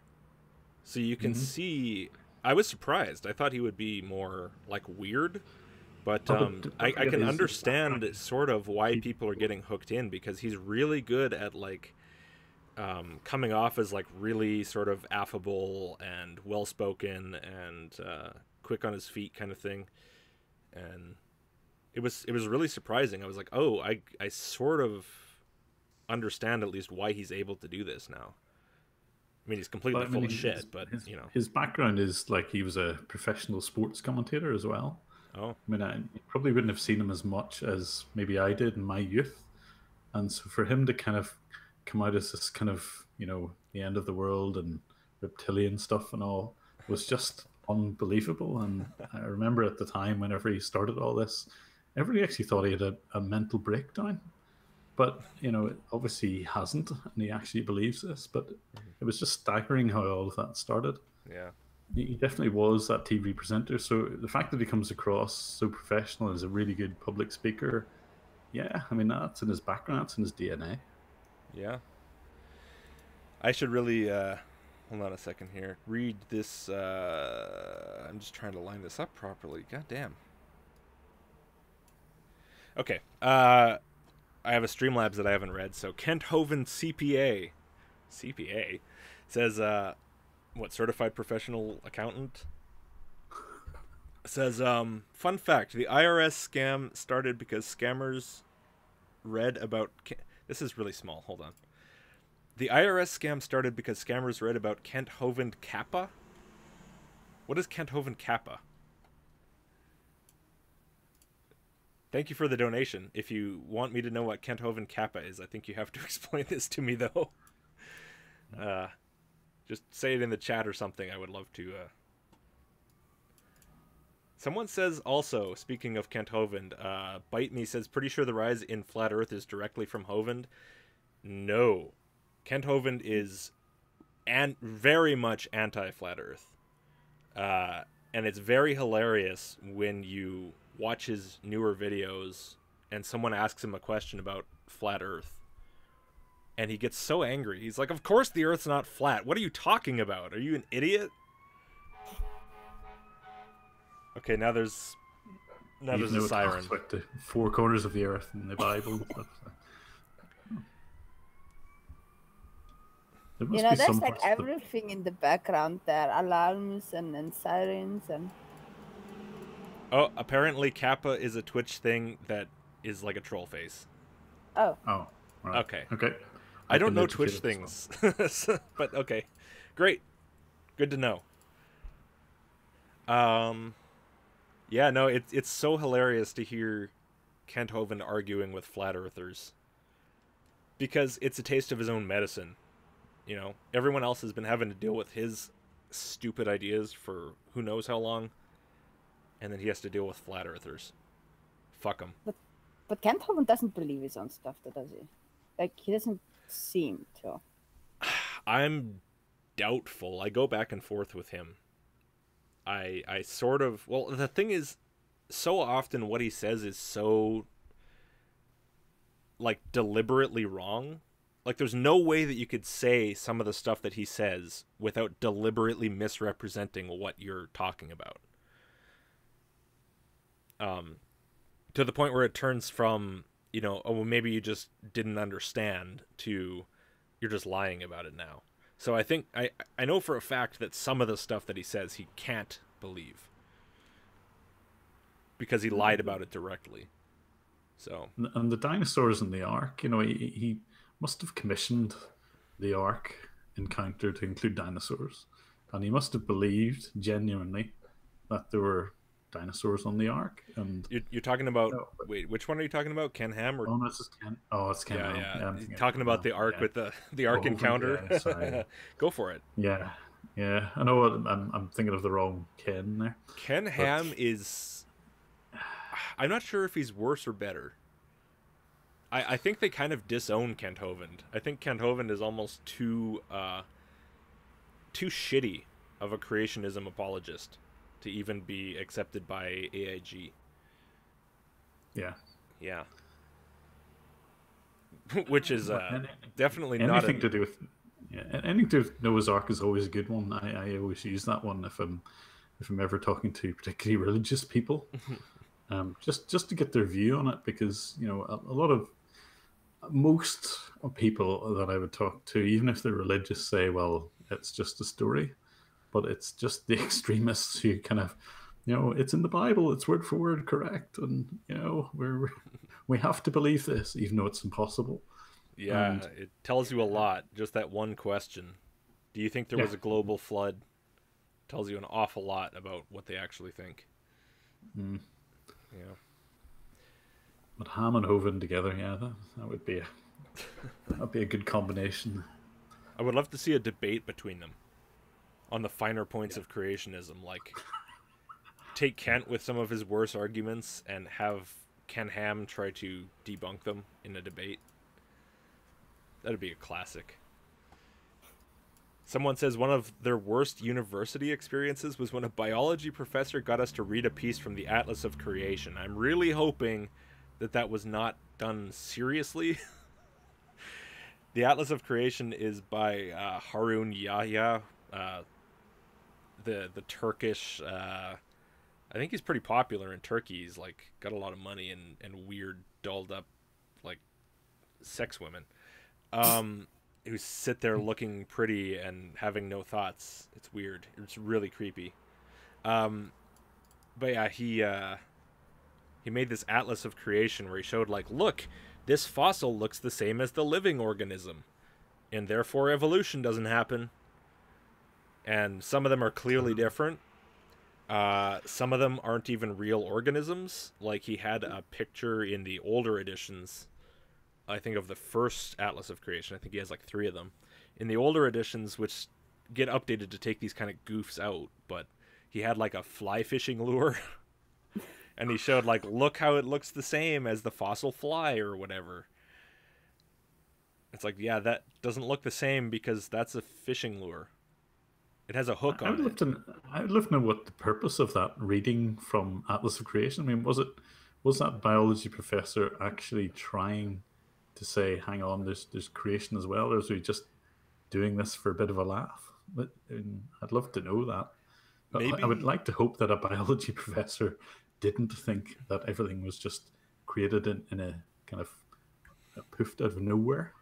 Yeah, it is a strange thing to do. Maybe, maybe Master of the Art can tell us the reason for that, but it was a lecture on evolution, and he bragged about being sent a copy of the Atlas. Oh, he was one of those ones who got it for free, the lucky bastard. Right.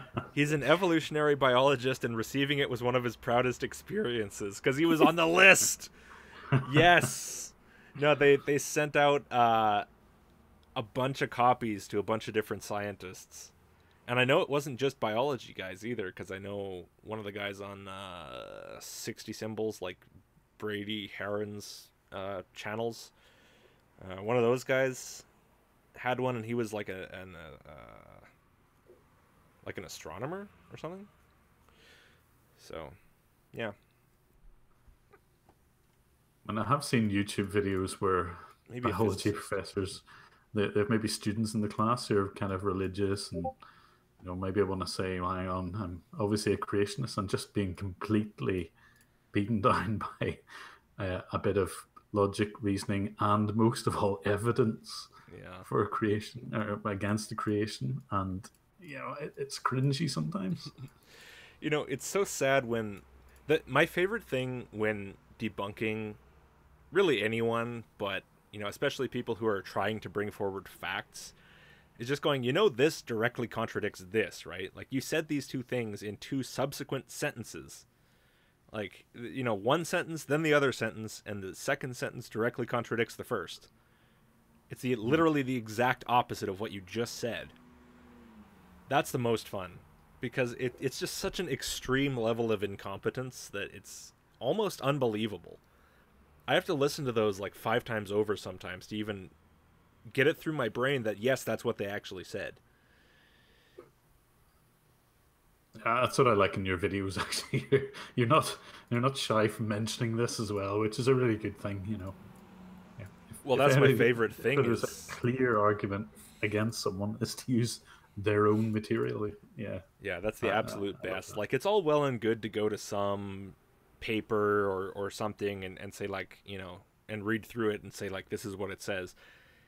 but the absolute best is when they argue with themselves. It's just such a condemnation of their arguments, you know, that they can't even keep them straight enough to not be their own worst enemy. So much fun.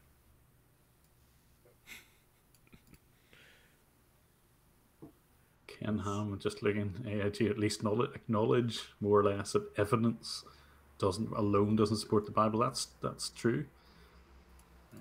And I guess in that respect, they're kind of being honest that there really is no solid evidence. But I think if you put any of them on the spot and say, well, show me the evidence for, say, Noah's Ark, they can only ever point to the Bible. It is quite sad that they'll never rely on any other source. I love that argument that goes something like, you know, there isn't evidence for this or for that. There's just the evidence that we all see, and we just interpret it differently. Oh, God, yeah. And so they're trying to basically take all the evidence for evolution and old Earth and all this kind of stuff and make it evidence that everyone can use for whatever they want. You know, you just interpret it however you want, and then whatever you think is right. Yeah, there's no evidence how the Grand Canyon was formed. There's just the Grand Canyon. And Yeah. then we just interpret into it, because that's how it works. Yeah. That's exactly the example I was thinking of, yes. Exactly. I've approached the odd street preacher and just kind of, again, asked my basic questions to see what kind of answer. I don't know, maybe it's something about Belfast or whatever, but a lot of them seem unprepared for basic questions, and you know, we'll just regurgitate chapters in the Bible, and you kind of say, well, you know, that's what the Bible says, but you know, what else do you have for this? And inevitably the answer is nothing, and yet they'll still stick to it, you know. And I kind of confront them and say, well, you say you don't believe, and this is particularly the Jehovah's Witnesses. You kind of seem to, well, around my area anyway, they seem to be the most likely people that you'll meet in the street. And not one of them has ever said to me, yeah, I think evolution is correct. And, you know, not one of them actually thinks for themselves. They use their own literature. And so none of the... Hold on, another loud vehicle. Jesus Christ. Must be getting close to rush hour, I don't know. But... why would there be a rush hour today? Oh, whatever. So there's a lot of people there, like, who think that... How many loud vehicles are there today? It's distracting me. All the religious people getting their vehicles out. We have to stop this train. We have to stop this. Everyone just drive right by him, yeah. How do they all know where I live? Hello. What? What was that? I made it. Oh. Hi. Hold on. Let me try to figure out which one of these is you. Hold on. It's the one with the picture of me holding my fingers as though it's a gun to my head. Because, God, I lost the will to live. You showed up. Did you fix your... There we go. I didn't fix it. I found a workaround. Right before I was gonna join, my fucking headset, like the little jack part, broke inside of my headset jack, and I couldn't get it out. So I tried getting needle nose pliers, and I couldn't get it out. So I said, "Fuck it." I went to Best Buy, and I bought a little USB to like headphone/microphone converter. Wow. So you're gonna have to get like some sort of a screw remover, like where you hammer the little spiral thing into the screw, right? and then yank it out. It's a screw. I don't know. It's. I have no idea how I'm gonna get it out. No, like if you have a screw where like the head broke off, you have like this thing that you can like tap into it, and then yank it out, kind of, or something, or like unscrew it at least. Get a bit of a grip in there, and then unscrew it. With your headphone I heard jack, that just pull it out. A few tactics some people use, like putting hot glue at the end of a toothpick, and then like, you know. Oh I don't have hot glue. All right, I'm not. I am not a life hack channel. you're not like a 70-year-old woman making crafts for her great granddaughter's student fair. Why would a 70-year-old have a great? Never mind. My great grandbutter. Why is logic streaming from a highway? You shut your mouth. Why? I was wondering that too. What am I supposed to be looking at, by the way? Just whatever. I'm just piping your audio through, but it's fine. You don't have to like watch anything. Cool. Yeah. So I heard we're doing some scam baiting. We were talking about a few scams there. But hi, that creepy reading, by the way. This is Jim. Hello. That's Jim. Good evening. I'm going after the Jamaicans with my next video, and Jilly. Oh, Jilly Juice. Oh. Yeah. Oh Jesus. I just have this crippling case of homosexuality I need to get fixed. Yeah. Oh my God, she does say that, doesn't she? And you can regrow limbs. You can regrow limbs by drinking her juice. I'm this armless homosexual who needs help badly. Oh my God. You should come to my part of the woods because apparently they have courses to kind of convert you. You know, if you're feeling that way. I mean, apparently that's something can be educated out of you. I don't know where I could find a legless homosexual to complete me, but they won't be legless for long. I've seen more and more people cover in Jilly Juice. That seems to be growing in popularity. I'm just doing all the research I can on this individual before like I do, so I can like do a nice complete takedown. Like she says weird shit on social media. I'm shocked. Like, she like looks through her fecal matter, like looks through it. Oh Jesus, yeah.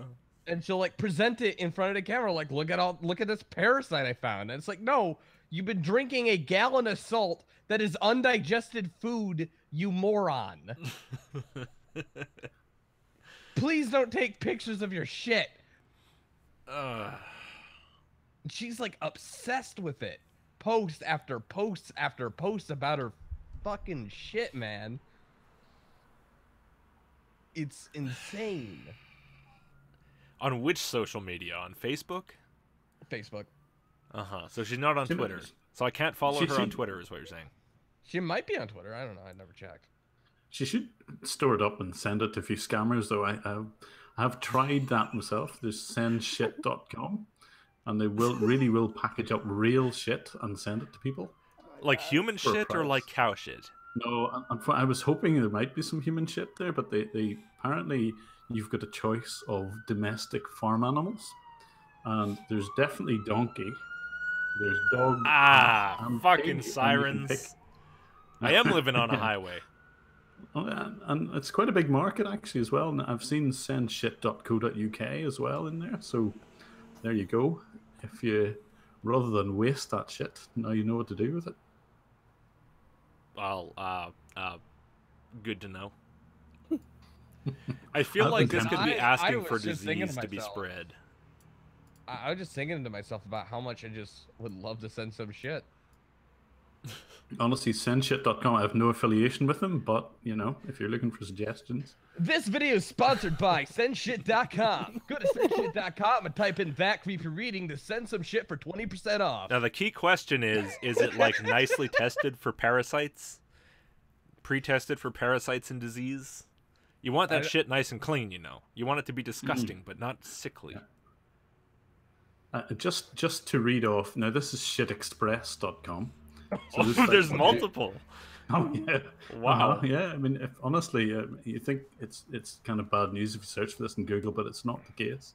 You choose your animal, give us an address, pick a sticker, and you can pay and stay anonymous. You can use bitcoins, but they actually show you pictures of what the recipient will get in the post, and yeah. Okay. I just went on shitexpress.com, and one of my favorite things about it is like just like who they want you to send it to, or like who they suggest you send it to. Imagine all the people who you want to annoy the most: an irritating colleague, a school teacher, your ex-wife. Like, I'm pretty sure if I said shit to my ex-wife, we'd be having a custody hearing. You haven't seen the unboxing videos on YouTube either. Oh my God! Wow. Now I wish I had set up for watching YouTube videos here now. because I would have turned one of those on right now. As seen in Bored Panda, Vice, USA Today, Mirror, Beta Beat, CoinDesk, The Daily Dot, Mashable, I guess. Oh god, Oh, Telltale. Oh no, Tell Late. Wait, iHeartRadio? They're affiliate. Why would they be affiliated with iHeartRadio? They send shit to people. I'm gonna search for this on YouTube now just to see what's going on. Maybe I can get this actually working to show a video on here. I don't know. Let's see. What do I search for? Shit unboxing? Just Google send shit, and you don't have to look too far. Send shit. It was a very interesting development. He comes in and we talk about shit instantly. No, but honestly, I've got scammer addresses. There's another one, poopsenders.com. There's at least 3 then. Poopsenders, yeah. Someone should, like, just as a joke, send some shit to Jilly. Oh, there's a 4th one, I poop you. What did you say? I said there's a 4th one, I poop you. Oh god. Yeah. No, but the crappy reading, what were you saying just before? Oh, you could, someone should send some shit to Jilly to see if she can find the parasites in it. She'd probably go, what is this? I feel like I have not seen this in a very long time. Solid shit. Yeah, give a shit to Dottie. Solid shit. I forgot what this looks like. This brings back nostalgic memories for me. Oh, looks like we're live. What? We're live and we're talking shit. Did you only just realize that? I don't know. Oh, wait. There we are. Here's the live one. And that creepy reading. Now I'm here. Yeah. Finally, man. Jesus. I had to bring in Izet to be you for a little while. Yeah. Unboxing videos are the crystal meth of YouTube, Master of the Art says. I don't know what that means.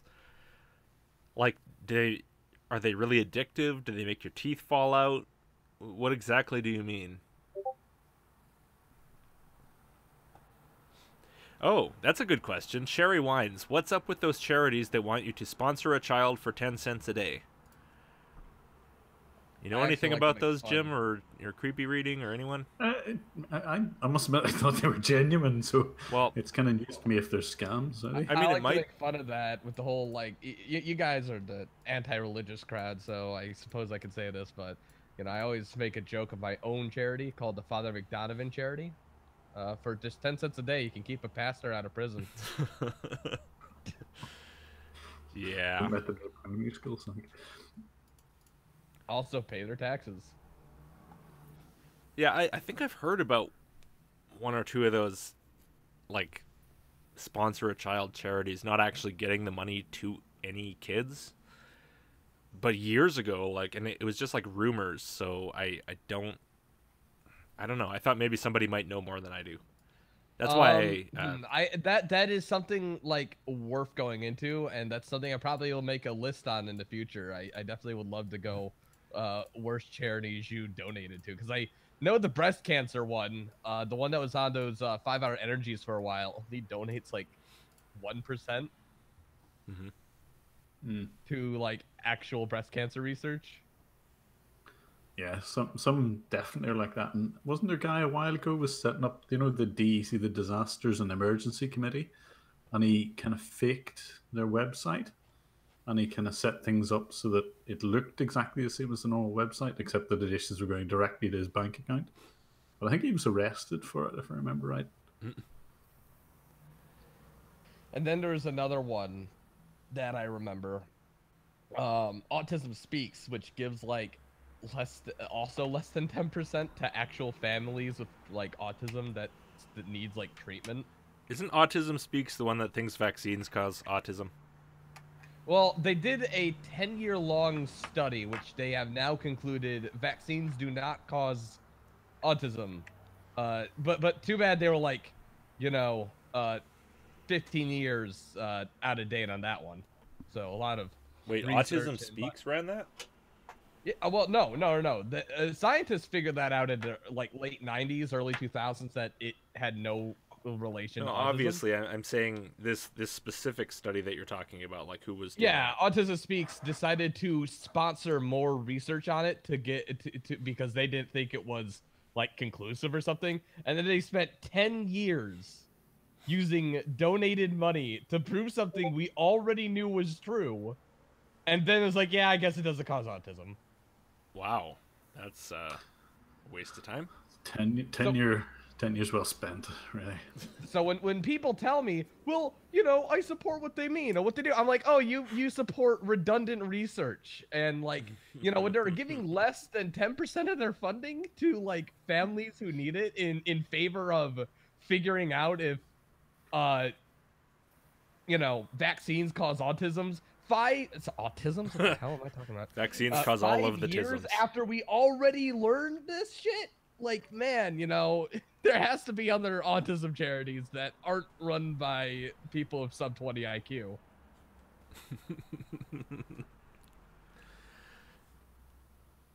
42 viewers. You must have the answer. Oh yeah, I'm rocking it on views here, man. 42? That's great. You know, Do you- for the do you fact that it's feel- a new channel, it's pretty nice. Oh, I'm not even being sarcastic. I'm genuinely not even being sarcastic. I am always amazed that I get anyone watching this. I like the fact that you, like the way that you said that too. You're like, oh yeah, that's great. You know, like, You know, I have a problem, okay? I have a very I have a very serious problem. Logic. I have a very serious problem This is the- where I always sound sarcastic and I'm never quite sure if I am. You don't know And your sound. your It's like profile you don't picture know right whether or now. not you're sarcastic. Your profile picture right now describes your personality. Yeah. Am I sarcastic? I don't know, but I'm gonna look sarcastic about this. Yeah, it's, you know, frankly, I think I would put it on some sort of a spectrum. You know, I'm down at the low end where it's like you're just not quite sure if you're sarcastic and you always kind of sound a little bit, all the way up to Logic, like be careful. eternally Autism speaking in Speaks might sarcasm. spend 10 years trying to figure out if vaccines cause this. Yeah. I always thought eventually, like, and this is being played out by like Twitter and stuff like that. I always thought that we might gradually transition from having a language where words mean what they mean to where words mean the exact opposite of what they mean because everybody only speaks in sarcasm. Like every sentence you say is sarcastic. And then it just like wraps around. Yeah, it's like, yeah, exactly. It's like, hey, do you want to go out for a steak? Yeah, I totally want to go out for a steak. And that means no, I don't want to. Yo, Weird. I don't want to go out for steak right now. Well, neither do I. And then they fucking like walk out. Yeah, exactly. There's an Irish one where you have. Oh, sorry, I've got my hell demon voice on. Hold on, let me turn that off. Is it the accent? No, hang on. I'd better turn off my hell demons. Excuse me. Yes, that's better. Yes, in Ireland they have an expression called "yeah, right," right? And if you say that, it means the exact opposite. Yeah. Are you buying the next pint? Yeah, right. Yeah, we're getting there. We're working on that 100% sarcastic language. Did you? Oh, by the way, this isn't necessarily a scam, but it's kind of along the lines of one. In Venezuela, people are like really struggling because they're like economically failing right now. So a lot of people have turned to playing RuneScape for money because the most RuneScape gold farmers in Venezuela will make more money than a college-educated professor. What? Is that true? Yes. It's you can make around $3 an hour farming for gold in RuneScape. And like it's just gotten that bad, and it's gotten to the point where the people who play RuneScape hate them. Like they just hate the Venezuelan farmers, so they like kill them while they're trying to do the thing, and it pisses them off. Happy to Destroy says, random question. What is everyone's opinion of marijuana? My opinion is it's going to be legal here in 11 days and awesome. You get that green trash out of my country. Fucking American. And if I want any pot-smoking hippies in my front yard... I think everyone could do with chilling out just a little bit. It's like the only medicine we have is alcohol, and alcohol just makes everyone aggressive and mean. Okay. You know, we just have to chill out like it's 1969, man. I'll bet that my part of the world is the last place that they'll legalize marijuana. It's the only place still in the UK. This is the north of Ireland where same-sex marriage is still outlawed, yet the entire country of the rest of Ireland and the rest of the UK still allows it. So when it comes to marijuana, yeah, we'll be last as well. Wow. I was going to ask you before, that's what I was thinking of, was you said that there were a lot of people, like street preachers, who didn't believe in evolution, right? Oh, yeah. That kind of was curious to me, because I have this kind of image of, like, all the Isles as being like super sort of lukewarm, but I guess Northern Ireland is very different. It's still so backward there. It is. I mean, most of the UK I would say is secular, but Northern Ireland is the most religious part of the entire United Kingdom. You sequestered them off to their own little camp. That's what should happen. In fact, to be honest, they should be took through a complete re-education. But I still don't think that would change most of their minds. But honestly, you get Jehovah's Witnesses standing everywhere, and I have never found one yet that believes that entirely in creationism and that evolution is just a scam put forward by scientists who are all in on trying to scam people. That is their honest belief on that. And I've challenged a few of them and said, if you give me a bit of time, I could show you and I could demonstrate to you how there's so much evidence for evolution. And not one of them has ever said, well, anything other than, well, that's just your opinion and we'll have our opinion. And no, I back it up by evidence as well. There is Jim, evidence. Are you trying to tell me you need help? Are you trying to tell me that you want us to head up to Ireland, Northern Ireland, get a little group together and like stand next to a street preacher and like just repeat the opposite of everything he says? Yeah, I think we should do door-to-door atheism and start that. I think evolution is a lie told by Satanists. Yeah, but honestly, Creationism is a lie told by. We go door to door and bring a few skulls with us and kind of say, well, here you go, here's the fossil record. I'd love to do that, honestly. Well, so you're not interested in our non-religion? All right, logic. Let's go back to the goat fucking. That's right. Bit of devil worship, then.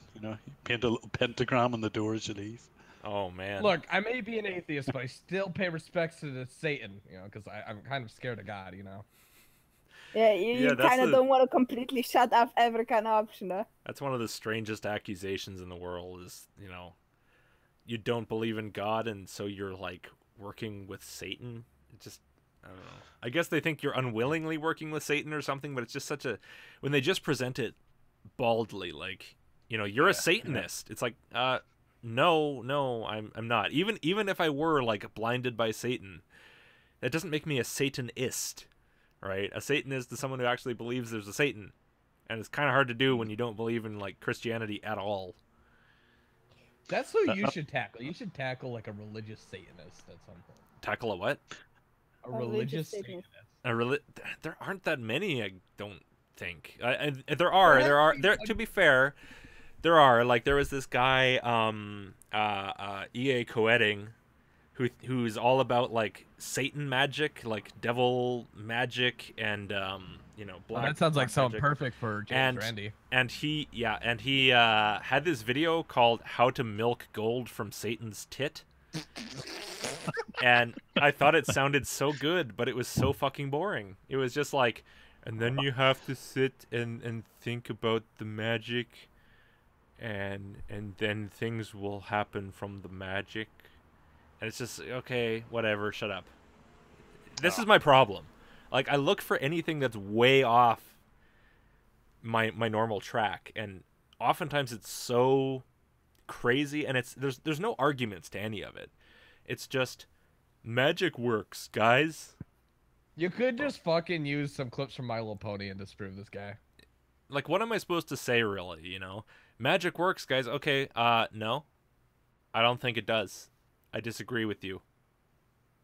There's no argument magic to works, rebut. you guys. Well, there's no such thing as magic. I mean, outside of friendship, and I mean, we don't have the elements of harmony anymore, so kind of out of luck. Yeah, you know, I do not have the tools to make My Little Pony jokes. I do not have the knowledge for this. I'm making it a personal mission of mine to insert a My Little Pony reference in every single one of my videos. You know, I got to get educated on My Little Pony because I'd probably double my subscribers in a day. Oh, I have a lot of Brony followers. You are 8 seasons too late, Logic. What is it, over? No, it's going into its 9th season next year. Oh, so you're just saying I have to catch up? Yes. I don't want to. Your brain will be fried. I did watch one episode once because I was curious. I was like, what are all these people seeing in this? And I watched it and I was like, it's pretty much the same as every other kids show I've ever seen, so meh. I really didn't get it, but if people like it, I'm cool with that. I definitely don't want to piss off my Brony audience because it's like 25% of my viewers. Someone who's so into horror stories gets into My Little Pony, though. That just seems like a bit of a contrast. Childhood repression, my friend. Just to kind of ease you out of the horror stuff. If you take LSD before you watch My Little Pony, you'll see the horror in it. Yeah, Which brings us around to sendshit.com again. But the funny thing is, you know, you just have to take this innocent stuff and interpret a tiny bit into it. There is this story, what was it, Goodnight Moon and stuff. You can get such creeps out of it. Or other kids' stories, you know, just like give them the right twist, you know, give them the right interpretation, and they get into horror stories very, very quickly. Goodnight Moon is creepy as shit because it'll be like this nice little bedroom scene, right? Like, it's just like the bedroom with all, like, the stuff in the room. And then you'd flip the page, and it's like a vignetted black and white, and suddenly there's, like, an old lady rabbit sitting in the rocking chair, just out of nowhere that wasn't there on the previous page. And it's like, whoa! It's a fucking ghost! Yeah. Going ghost! It's terrifying. If you read that book properly, it is an absolutely terrifying horror story, which is how I read it to my kid. And then he's surprised that she doesn't sleep at night. She liked the ghost bunny. Believe it or not, My Little Pony has a pretty hardcore, thriving horror community in there. There's a lot of people who write very fucked up stories. Oh, I'm sure. Oh, dude, I have not seen anything that like that community. Like, people just want to one-up each other in there. Do you guys have, like, Peppa Pig? Is that something that I've seen Peppa Pig, and you know, I hated it. I absolutely hated it. And by the way, Logic, to answer your question, you said that it seems like every other cartoon show. You are correct. It is like every other, like, 2009, like you know, early 2000s to 2010 show. And that's why people like it, because cartoons nowadays are just terrible, because like everything's just like Teen Titans Go now. Okay. Everything's this weird, sarcastic, overly emphasized fart joke thing, and like, God, it's terrible. Baby Elzebub really likes Peppa Pig. I'm sorry, what? Peppa Pig? She's 3. She's 3. Send her to the re-education camp. She likes everything. There are genuinely a lot of horror Peppa Pigs which people have put on themselves, and they've either dubbed the original Peppa Pig with, like, really disgusting stuff, or they've kind of animated their own versions of it. And like, there's a lot of complaints now because like parents are kind of Googling and going onto YouTube and looking for Peppa Pig, and all of a sudden something entirely inappropriate comes up, like, which I always thought was quite funny. But that's why we I stopped noticed, using YouTube Kids.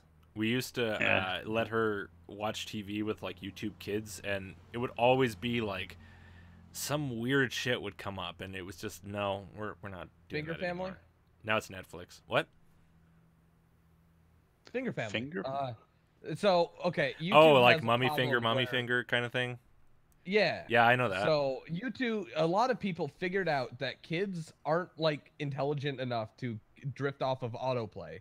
So what people will do is get millions and millions of views off of kids by abusing the algorithm and just putting stuff into video that fits certain algorithmic key terms that just fit in the most used YouTube autoplay lanes, which is why you got a lot of those weird things Yeah. like pregnant baby Mickey Mouse. Yeah. There's a lot. That's how you get that. It's That's like where it's it comes designed from. by a You now robot. know. The weird thing is, I guess it sort of is designed by a robot if they're just basically taking what the robot likes and making videos of it. It sort of is designed by the robot. They got the requirements from the robot. Yeah, like with YouTube, we can click off, like me and you will click off a video that just sucks, that we don't want to watch. And YouTube will take count of that. But kids, they don't understand that. They don't know how to do it, or, you know, they just don't care. So everything they watch is basically just dictated by this robot, and people just look at the robot and go like, okay, so these are the most popular search terms or things in there. Okay, you know, like, so kids like the baby doll, so let's just throw Mickey Mouse Baby Avengers.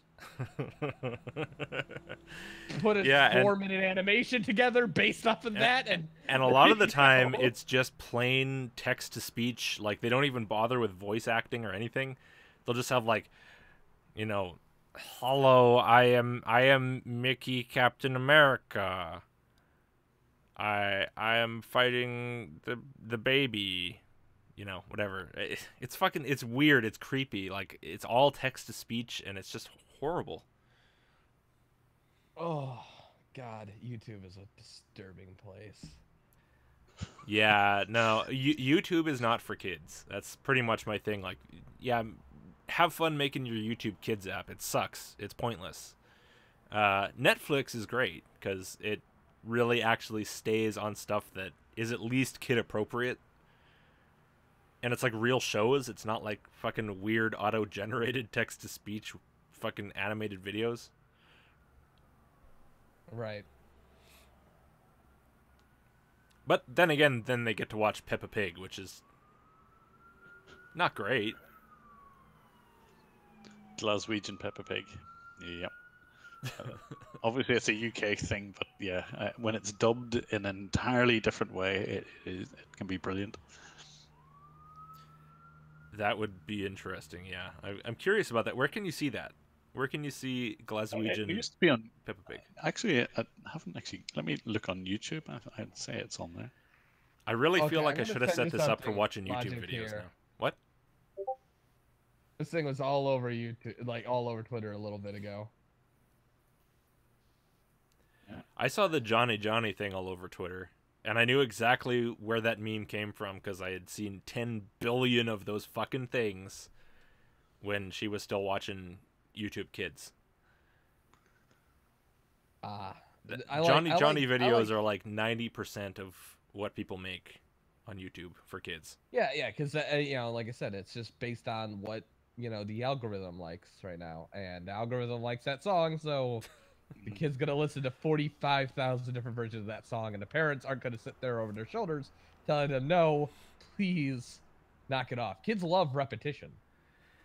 This is, believe it or not, this is weird, but kids love watching the same thing over and over again. Oh, I know.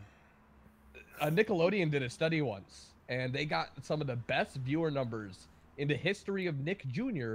by re-airing the same episode of Blue's Clues 5 times in a row. Yeah, no, that doesn't surprise me at all. Scottish Peppa Pig. I've just had a look at it. That's what you look up. It is very good. Just dubbed in the way that if you were writing it yourself and you're a little bit pissed after the pub, it's exactly what you would do with it. Should I try and get a YouTube video to actually play here? Oh, I didn't give her flash drive. I could teach you how to use OBS at some point. I use it fairly frequently. Oh, I know how to do it. I'm just not sure I want to do it on the fly. Oh. I also accidentally sent you the meme version of the Johnny video. Yeah, accidentally. Thanks. It's hard to find the original. Thanks, man. Really, really appreciate it, man. I'm sorry. I thought it looked normal, and I'm like, okay, yeah, this looks like it. And then I started playing it, and then the guy opens his refrigerator and gets Alu Akbar'd. Oh, I've seen too many meme versions of that to know which meme version you were talking about. Yeah. I don't know why I watched those. When they were all over Twitter for like a week, I was like, oh, another meme Johnny video. That'll be funny. I don't know why, because it wasn't. Every time it wasn't. It never was funny.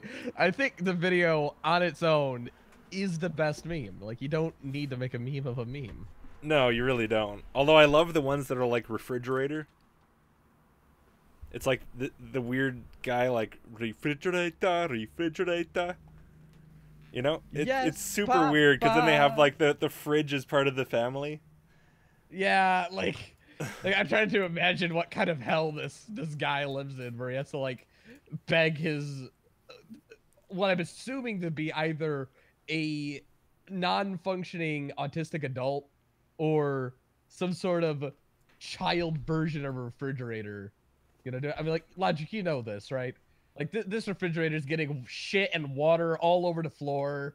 You know, he can't fucking make a sandwich when he wants to. It's miserable. Guy's life is like, at that point, I would just get another refrigerator that doesn't lie to me. Yeah. Sorry, I'm still looking at YouTube Scottish Peppa Pig, and some of the episodes include cocaine pancakes, Chloe's Big Willy. I mean, what better content could you have? I haven't watched most of it. I'm going to have to. This is what I'm going to do after this live stream, is have a look at some of these. These look just so good. You know, I just realized I probably shouldn't show any of that because I'm sure I would get copyright struck instantly. Probably. Yeah. I think that Peppa YouTube Pig will ban you for not being copyright friendly, dude. What? Listen, you're not making Suicide Forest videos, so clearly, you know, you're doing something wrong. And YouTube will ban you for not being advertiser friendly. Yeah. You know, I've been actually all right as far as that recently. Like, it's been okay, but there are times when they get stupid, and then there are times where they're less stupid. As far as that stuff. Yeah, I get away with a lot of stuff that I probably shouldn't, but I do anyway because, like in a legal level, I'm like, yeah, I'm safe, but I'm like, I might have showed a little bit too much for the YouTube system to be okay with me. You know, it's always if you get caught. If you get caught by the wrong people, and if YouTube, you know, gets interest in you, then you're screwed. As long as no one pays attention to it, you're fine. You can do everything. I always like just think to myself, like, man, how did I get away with showing like 10 seconds of My Little Pony without Hasbro quite literally coming to my house and personally fucking me in the ass? You know, if you showed 20 seconds, you would have had a problem. Yeah. That's normally, I think it's about 15 seconds before it... Oh, I got away with showing 15 seconds of a Lost Kablam clip.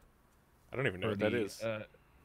So there used to be a cartoon show called Kablam on Nickelodeon, and this is during the religious cartoons, like crazy religious cartoons for kids or something like that.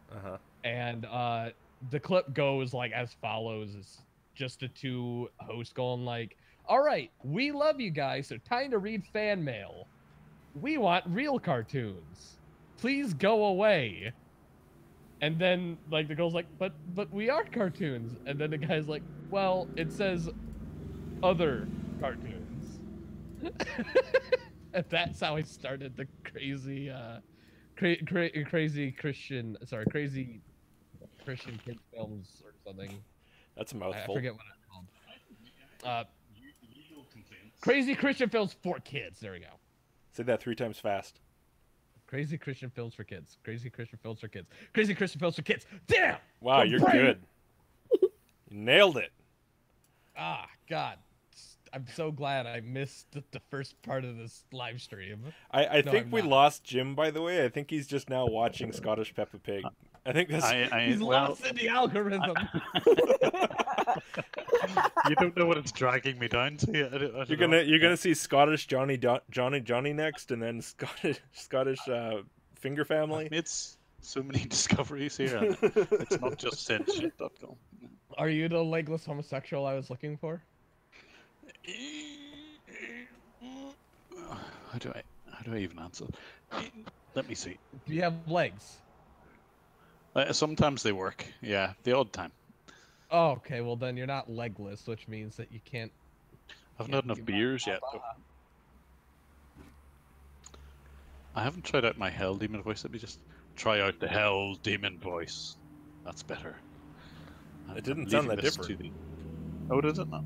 Maybe it goes through to you. Is it not? Is it not? I remember back when I first started on YouTube. If you even thought about My Little Pony as a YouTuber, you'd get shit on by everybody, or you would get a fan base immediately. You know, I used My Little Pony as a background in one of my videos, early on, and people, maybe two of my videos as well, but people have been asking me if I'm a My Little Pony fan ever since. I like to fuck with you on Twitter about that. Whenever you go oh, what show should I watch? I'll just yeah. I know the story too. You know, the thing is, I deliberately used the wrong My Little Pony, the one everyone hates. Yeah, that's how I knew when back then when I watched that video. Yeah. I think I had one where I used the normal one, but I think the next one after that I used the one everyone didn't like the 3rd generation or whatever it was. Yeah, I remember when I watched that one too, because I was at a McDonald's watching it. Yeah. I was in line. The guy behind me gave me looks. I can't believe I'm now Googling generations of My Little Pony, and it's something I didn't think I would do, but now you mention it. Yeah. It was actually tricky to find that picture, because everyone liked the new one so much, and then there was, if you search for My Little Pony, there was, nothing for the 3rd generation. I remember when I was in high school, and I looked up My Little Pony, and there was a lot of porn. And I did it on a school computer. I've heard some excuses for porn, but not one, I must say. No. You go back to 2015, 2014, and you Google My Little Pony on a computer. Oh my God, you're like a little baby. Stuff you weren't looking for. And let me tell you, I did that at the school library. Fucking shut that thing down, and I ran out of the room. I was like, no, not kidding. This isn't going to be the thing that takes me down. I suddenly feel very old. Man, that was... high school in 2015. Oh, God. I'm only 21 years old, so... Oh, my God. I'm a youngin'. Oh, my God. You're like a puppy I'm one still. foot in the grave. Yeah. Just shoot me now. Take me out to pasture and fucking shoot me. Okay, I'll fucking shoot you. Got it. Yeah.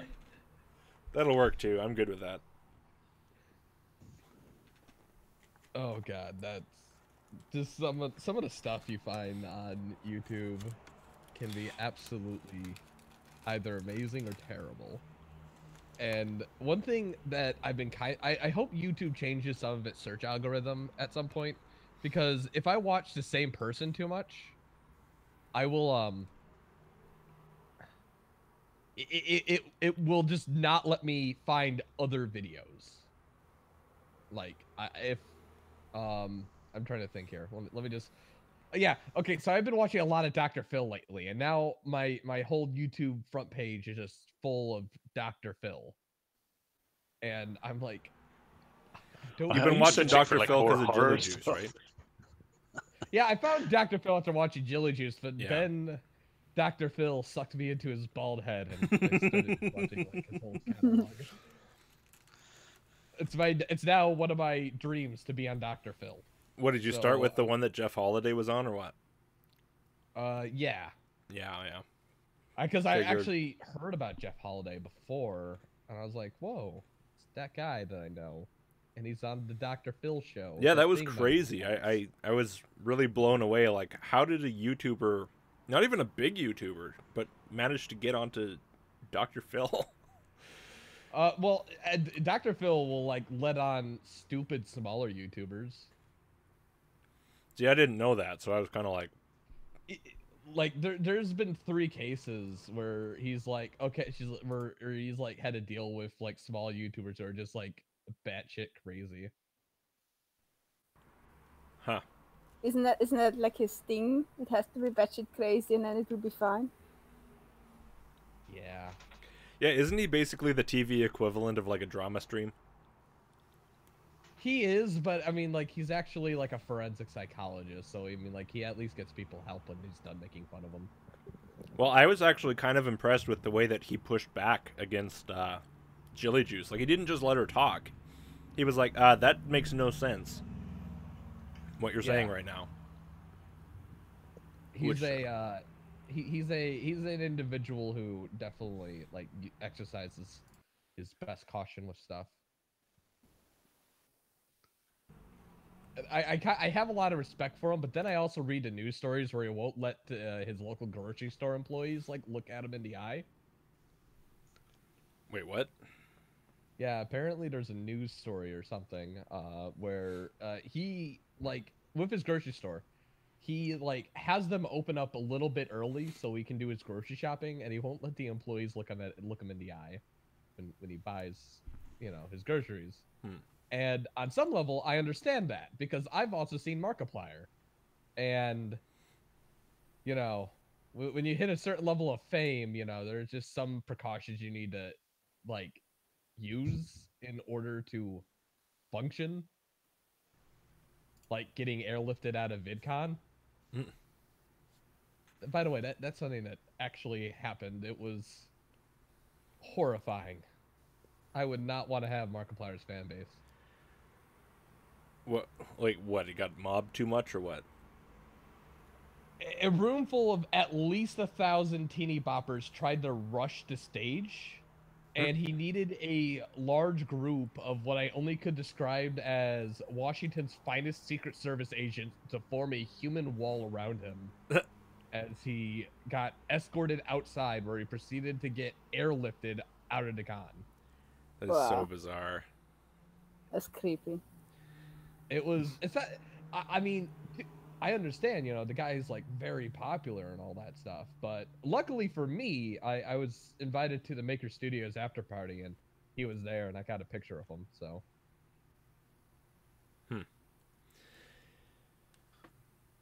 But, you know, I understand, like, I'm seeing it firsthand. I can understand why Dr. Phil probably would need to, like, keep where he's shopping secret and also not do it when everyone's there. Especially when your main audience is probably middle-aged housewives who have problems. Yeah. Hey Jim, you still there? You still alive? now we're deep in the woods. Give us a plot update here.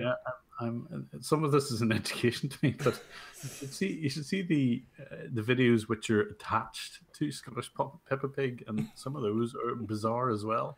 And now I think there could be an alternative career here in dubbing children's cartoons completely inappropriately. So is it meant to be a joke, or does it just come off like... Because, Logic. Scottish. I just realized something. Logic, have you heard of Christian? Sounds familiar. The guy who made Sonichu? The guy who made what? Sonichu. What? Oh my god. Say again slower. Sonic Chew? No, I don't know that. You got some after video research to do. I can't That's keep a up with whole- every single meme. He's not a meme. He's a legend. Uh-huh. That's what they say about every meme. That's what they say about every meme. He's been a meme, I think, since 2005, and this guy doesn't know when to stop. Like that time when he maced a GameStop employee over Sonic Boom. He maced a GameStop employee? Because Sonic's arms aren't freaking blue, man. But yeah, he tried to pepper spray a Sonic employee. A GameStop employee, because he was actively trying to ruin the cases for the Sonic Boom game. Oh, so it was self-defense. No. He was running out, and as he was running out of the room, he like sprayed the dude by the door who wasn't making any moves. It was like a drive-by macing. And then there was that time when he ran over a dude because I guess he didn't like him because he was banned from a game place for calling a kid the N-word over Pokemon cards. Okay. This is a man who is like who like has really bad autism. Not saying that's an excuse for the behavior, but I mean, there's no way this guy would be able to function outside of the home if it wasn't for his mom. Mm. Does anyone know how to connect an Xbox 360 controller to PC? Yeah, you get. This is where we're at, guys. This is where we're at. All right. I'll take this one. Is it wired or is it like wireless? Because if it's wired, you just plug it in. If it's wireless, you need to get an adapter, which will give and when you turn it on, it gives it a signal that it can connect to. There you go. Jim is here. Oh yeah, apparently Anime Night wanted the response directly from you, Jim. You are a tech expert. I have never used an Xbox 360 ever. Do you play games at all? I play the odd game, and I'm feeling really old here, but my kids play games. That's as near as I get to it. So I'm the only one here without any crotch fruit. Yeah. Well, at 21, yeah, I don't know. I suppose you just all my friends do. Oh dear. And they're all 21, are they? Hashtag born in Detroit. All your friends have kids at age 21? Yeah, I know a lot actually. Wow. That's creepy. I am so glad that I never had kids at age 21. I'm so glad I didn't give to either. kids. What? Don't have kids at 21. That is sound advice. That is a very bad I'm idea. also the only one of my friends not living with my parents. Wait, so they're living with their parents and they have kids? And have a kid, yes. Wow, that's okay. That must suck. Tessie, I'm giving you the same reaction I did. Wait, yeah, at least have your own place to live before you have a kid is a good piece of advice. Yeah. Yeah. Mm-hmm. Although, to be fair, if you have, your own mother taking care of the kid more than you have to take care of the kid, that's kind of helpful. Yeah, if you can just be like, hey, go see grandma. Yeah. Mommy and daddy want to fuck right now. Listen, we're working on your little brother now. Just go talk to grandma. And somebody's going to be living with the mother-in-law as well, which I can't be too good, I would say. It depends of the mother-in-law, to be fair. Someone says you need someone else creepy reading's age on to get his references, and I feel bad, man. I feel like I'm like that. Like, you've seen The Simpsons, right? I feel like I'm like that, like, crazy '90s dog. You're Poochie. Skateboarded in halfway through the street. See, I get the Poochie reference. I'm young and hip with the kids, right? Right? Turn it. These confounded children making references again. Hey, kids, have you heard about that fun episode of that hip young TV show, The Simpsons? They had this dog on there called Poochie. Let's meme it.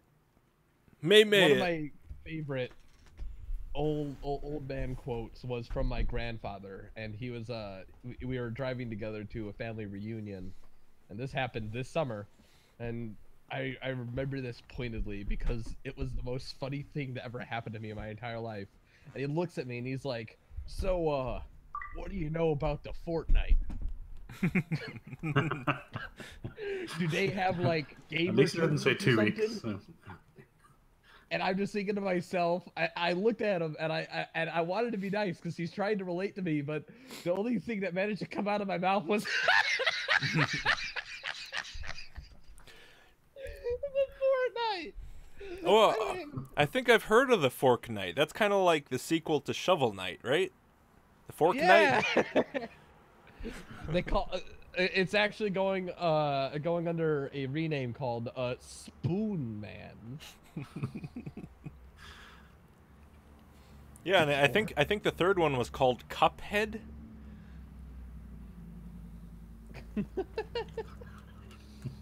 God, but I'm sitting here thinking to myself, I'm like, sorry fam, I only play Dead by Daylight. I am absolutely pathetic. I love Dead by Daylight. I got over 1,000 hours on that game. Never played it. I've never heard of it. I've heard of it. I never played it. So hey, I got Jim beat. You did. I got one up me. It wouldn't be too hard though, because if it comes to computer games, like I'm just well out of it. Well, I'm a horror guy, so you know, of course I've played it. I think it came out in like 2015, 2016. And it's just this game where it's like 4 survivors, 1 killer, and like you get chased around and killed, and it's absolutely amazing. And when I come home from work, I just like killing people, you know? Please take that out of context, someone. Yeah, clip it. So, I don't know. Do we have anything else to talk about other than video games? Probably not. Probably. Oh, I'm sorry. I know. What were the scams you were talking about earlier with the scam? Yeah, well, I was going to ask you, Creepy Reading, have you ever been scammed? Do you want to be scammed? I'm pretty sure I have when I was younger. I mean, the closest thing that I can really think of, like, in relation to a scam type thing that I've... Oh, you know, I actually almost did get scammed. Okay, so I got an email from this guy who claimed they were from a modeling agency, and like they saw like some of the pictures I'd taken at VidCon or something, and they're like, hey, you know, we want to do this thing, and like have you down in Detroit, and it looked pretty legit until I looked it up and noticed that like he had like 80 ads that said that they had one in every major city in the United States, and like he wanted to send me a check for $3,000 that I would cash, buy the supplies, and then meet his buddy like at like Detroit with the supplies, and I just get to keep the rest, I guess. But it looked like it was like one of those, like, I don't know how those scams actually work. No, I think I know that one. Yeah, it's the check's fake, and you meant to go in and buy all these things and send them to him, and only a few days later, when the check bounces, you realize actually you bought a load of stuff with money you never had. No, I think I was supposed to cash a check. I'd give him like the other cash. I was only supposed to keep like an X amount, and then since I cashed a check, they were able to keep a bunch of it. But sorry, did you not kind of suspect at the bit where I've had a look at your photographs? I think you'd make a really great model. Did you not kind of go, maybe not me? I immediately looked it up. You know, I immediately looked it up because, of course you do. Because at first I was like, yeah, that's pretty dope. But then I looked and I was like, oh no, no, I'm a fat piece of shit. But I would love. Did you not? I got the check, And the guy, I was going to say, did you not get the check and kind of like try and string him along a bit? Because I did. I got my parents are pissed I did this, but I got him to send a check, and then I told him like, hey, just so you know, I realized you're a scam and I'm keeping the check. And he's like, no, you have to send the check back or I sue you. And I was like, no, I'm just gonna keep it. I left it on the floor and like. Yeah, you need a trophy. Trophies are always good, and then you kind of stick something on the internet about him as well, even better. Yeah, it's always good to bring these guys. He actually did send me a check, and it was like from like a different country. It was like, so I don't know what he was like. I don't know what benefit he would have gotten from having to check, or if he was scared that I would have been able to like do something with it. But I kept the check, and he really wanted me to send it back. Yeah, it's always good to get a wee trophy. I also looked at your channel, and I noticed that you do quite well for yourself with the whole scam and tech support people. I applaud your work. There's loads of people interested in it. That's the thing, and the thing is, everybody gets these calls, and I'm in some ways, it's kind of not a surprise that it kind of catches on because everybody I know has been or have friends or somebody who have been scammed at some point, and it kind of makes people want to look these up and see how they all work. I like getting into the inner workings of these guys and try and publish as much information as I can. That's why it's nice to get one of those checks and kind of frame it and stick it up on the internet somewhere. It's always nice to get a wee bit of. Yeah. I've been doing something similar with this upcoming video that I'm doing, which is scams that went too far. The Jamaican lotto scam is one that's on there. We got the I'd have to take a look, but I got Alex Jones on this list somehow. Okay. He and this guy called Wolfgang managed to scam like $40,000 out of people so they could sue people on the internet they don't like. And they actually got 40 grand? Yes. Until they got the money, but GoFundMe kicked them off. Oh, right, okay. But I used the way back machine. Then I found the AIDS denialism thing, which is a thing, apparently. Right. I'm doing the. This is gonna be fun. The televangelism stuff. I need money for. I would love somebody to set themselves up as, an evangelizing atheist and just, contribute to me, and I'll make all these things happen. And then at the very end of it, you kind of admit, by the way, this was all shite. Like every other televangelist that's there, they're all in it for the money. Oh yeah, definitely. Like you don't beg for money on TV unless if you're like, doing it for the money. Yeah. Mm-hmm. Yeah, that's the nice thing about atheism. There's no promises, no nothing. It's like, if you get out of religion, you'll probably be miserable for a while, and then you'll learn to deal with the fact that you're going to die and rot in the dirt. So deal with it. That's that's a pretty hard message to sell, to be honest. It's a pretty hard message to get money for. It's better than what I had to deal with when I was a kid. Because, I mean, shit, my parents are pretty Christian, so, I always went to church, and they'd be like, you better believe in Jesus or you're gonna rot in hell. And then I'm sitting there, like, up in my bed at, like, 8 years old, going like, shit, I don't believe hard enough. Yeah. I just awake all night going like, I wish I could, but I can't. I don't know how. There's a lot of kids with that story. It's very sad. Very sad. So, I mean, it's better than staying up all night with night terrors about Jesus fucking your shit up. Oh, I agree. The hell thing is pretty dark. Who doesn't believe in me here? At least the Christians who deny, like, hell is a thing. Like, some Christians are sort of annihilationists, and they just say, yeah, you just kind of cease to exist, or you go to heaven. Or they'll say, like, hell is just separation from God. it's not actually like a Yeah, torture. that's I hate that one. That's real wishy-washy cop out. And Yeah, I agree. and it's But it's nice still to be able to better. quote the Bible back at them, and it talks about a fiery lake and stuff.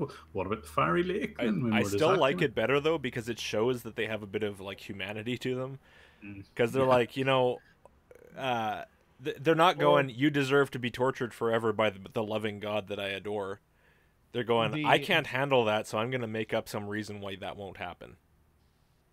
Like, the only thing that would make hell, like, at least somewhat okay on a conceptual level is if they made the punishment, like, fit the crime, and then, like, it was over at some point. Right. Not just infinity. Yeah, I mean, even then, it still has massive contradictions with the type of God they have, but at least it wouldn't be so despicable to, like, wish it on people. And I'm happy to destroy. Just said there, like, doesn't the Pope say hell doesn't exist? He did come out with that recently, I think. And yeah, I mean, that's about time as well. Like, and I would love to go back to all the kind of firebrand preachers and just say, you see all these other popes, they had it fucking wrong. There is no hell. Yeah, they're all infallible, but they had it wrong. It's amazing how many Catholics on Twitter absolutely hate this Pope. I'm okay with him. He's pretty cool. Oh, he doesn't go far enough. But he's too chill. He's way too chill. He likes people way too much. It's not good for a pope, you know? I like humanity. They're pretty alright. What the fuck did you just say? Anime Knight had a good question, which is, how do I change VMware to say it's not VMware? And I think that Jim actually has a video specifically about that. I do have a video. Like how to make a stealthy... Huh? Yeah, it's that one. It's a little bit out of date. I'm going to update that for a Windows 10, but it takes a bit of doing, but you can get there. Yeah. One thing I like to do with the scammers, or like whenever I'm like doing something shady, I always use my Chromebook. Yeah, yeah. That one would be really tough to get into. Yeah, because like no one makes a virus for a Chromebook. How many people do you personally know that own a Chromebook? No one. In fact, you can't even emulate a bloody Chromebook. You have to actually have the real hardware. Exactly.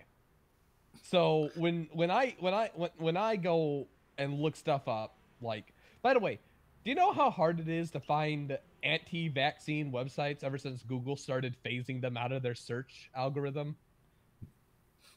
It's retardedly hard to find anti-vaccine websites. I know they exist because Facebook has 100,000 of those fuckers signed up to a fucking page. But Google will not let you find them. So I have to go on Facebook pages, and through the Facebook pages, I have to find their, you know, like their deep web fucking links. And I found this, like, one girl who was charging $15 for a download PDF of a pamphlet. Because, you know, if I think vaccines are gonna kill your kids, I'm gonna charge you $15 for that information. For a leaflet. Like, imagine if you went into a doctor's office and they have like those like anti-drug leaflets, or, you know, those like how to deal with addiction pamphlets that they like just kind of leave in the open for you. What there's like a little donation bin that you had to donate $15 for, and it was like a vending machine, and it like popped out the like page of information. Yeah. That's what these anti-vaxxers do. They like charge up the ass for everything. In order to get the full story, you need to pay $399 for their full anti-vaccine like mom med kit is what they call it. And like because of a book, some like herbal supplements, the leaflets, everything. And I'm like, $400 is what you're charging to keep these kids safe? And you're saying that the vaccine people are, like the vaccine manufacturers are like the greedy ones. Yeah, that's crazy. Like, that's the first thing people say. It's just them trying to keep you, like, keep you paying them money because they make bank off of these vaccines. And I'm thinking to myself, yeah, says the guy charging $300 for a book. Who the fuck do you think you are, Apple?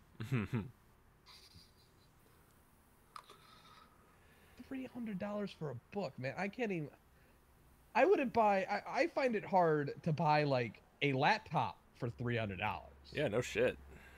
And those things have like infinite information on that I can't burn. Yep.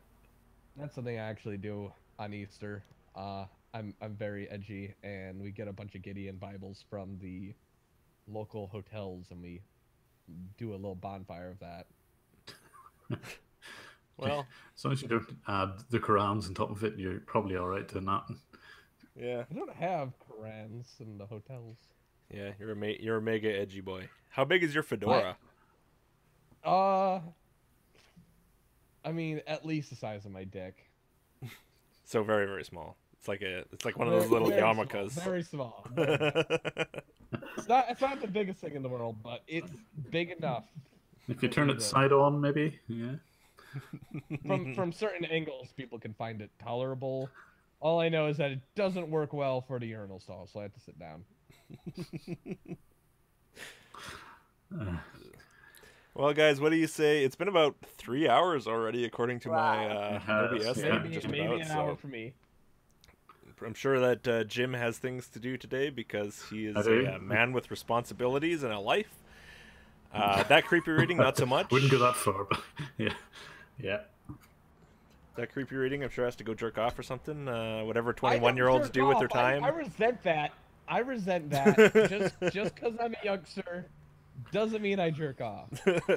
Yeah, no, it's true. You definitely don't. I believe you 100%. Yeah. Never once. I've seen too much horrifying looking genitalia to find that attractive.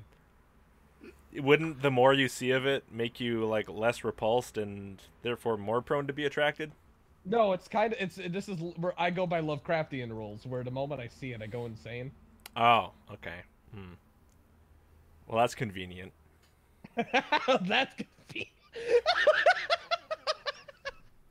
All right, you're gonna end your stream. Okay, yeah. yeah. Invite me back sometime, and I'll be here for the beginning, and I won't have a destroyed headphone jack. Maybe. Yeah, well, hopefully you fix the one you have. Hopefully, I'm at this point I found a workaround, so I'm probably just gonna ignore it. All right, well, all right. Thanks for watching, everyone. Thanks for the couple of Streamlabs donations. That was awesome. Those are the first ones ever, so pretty cool. We're going places with this channel. No, you don't have Super Chat. No, not yet. It won't be for a long time on here. Oh. I was talking about it earlier. I'll explain later.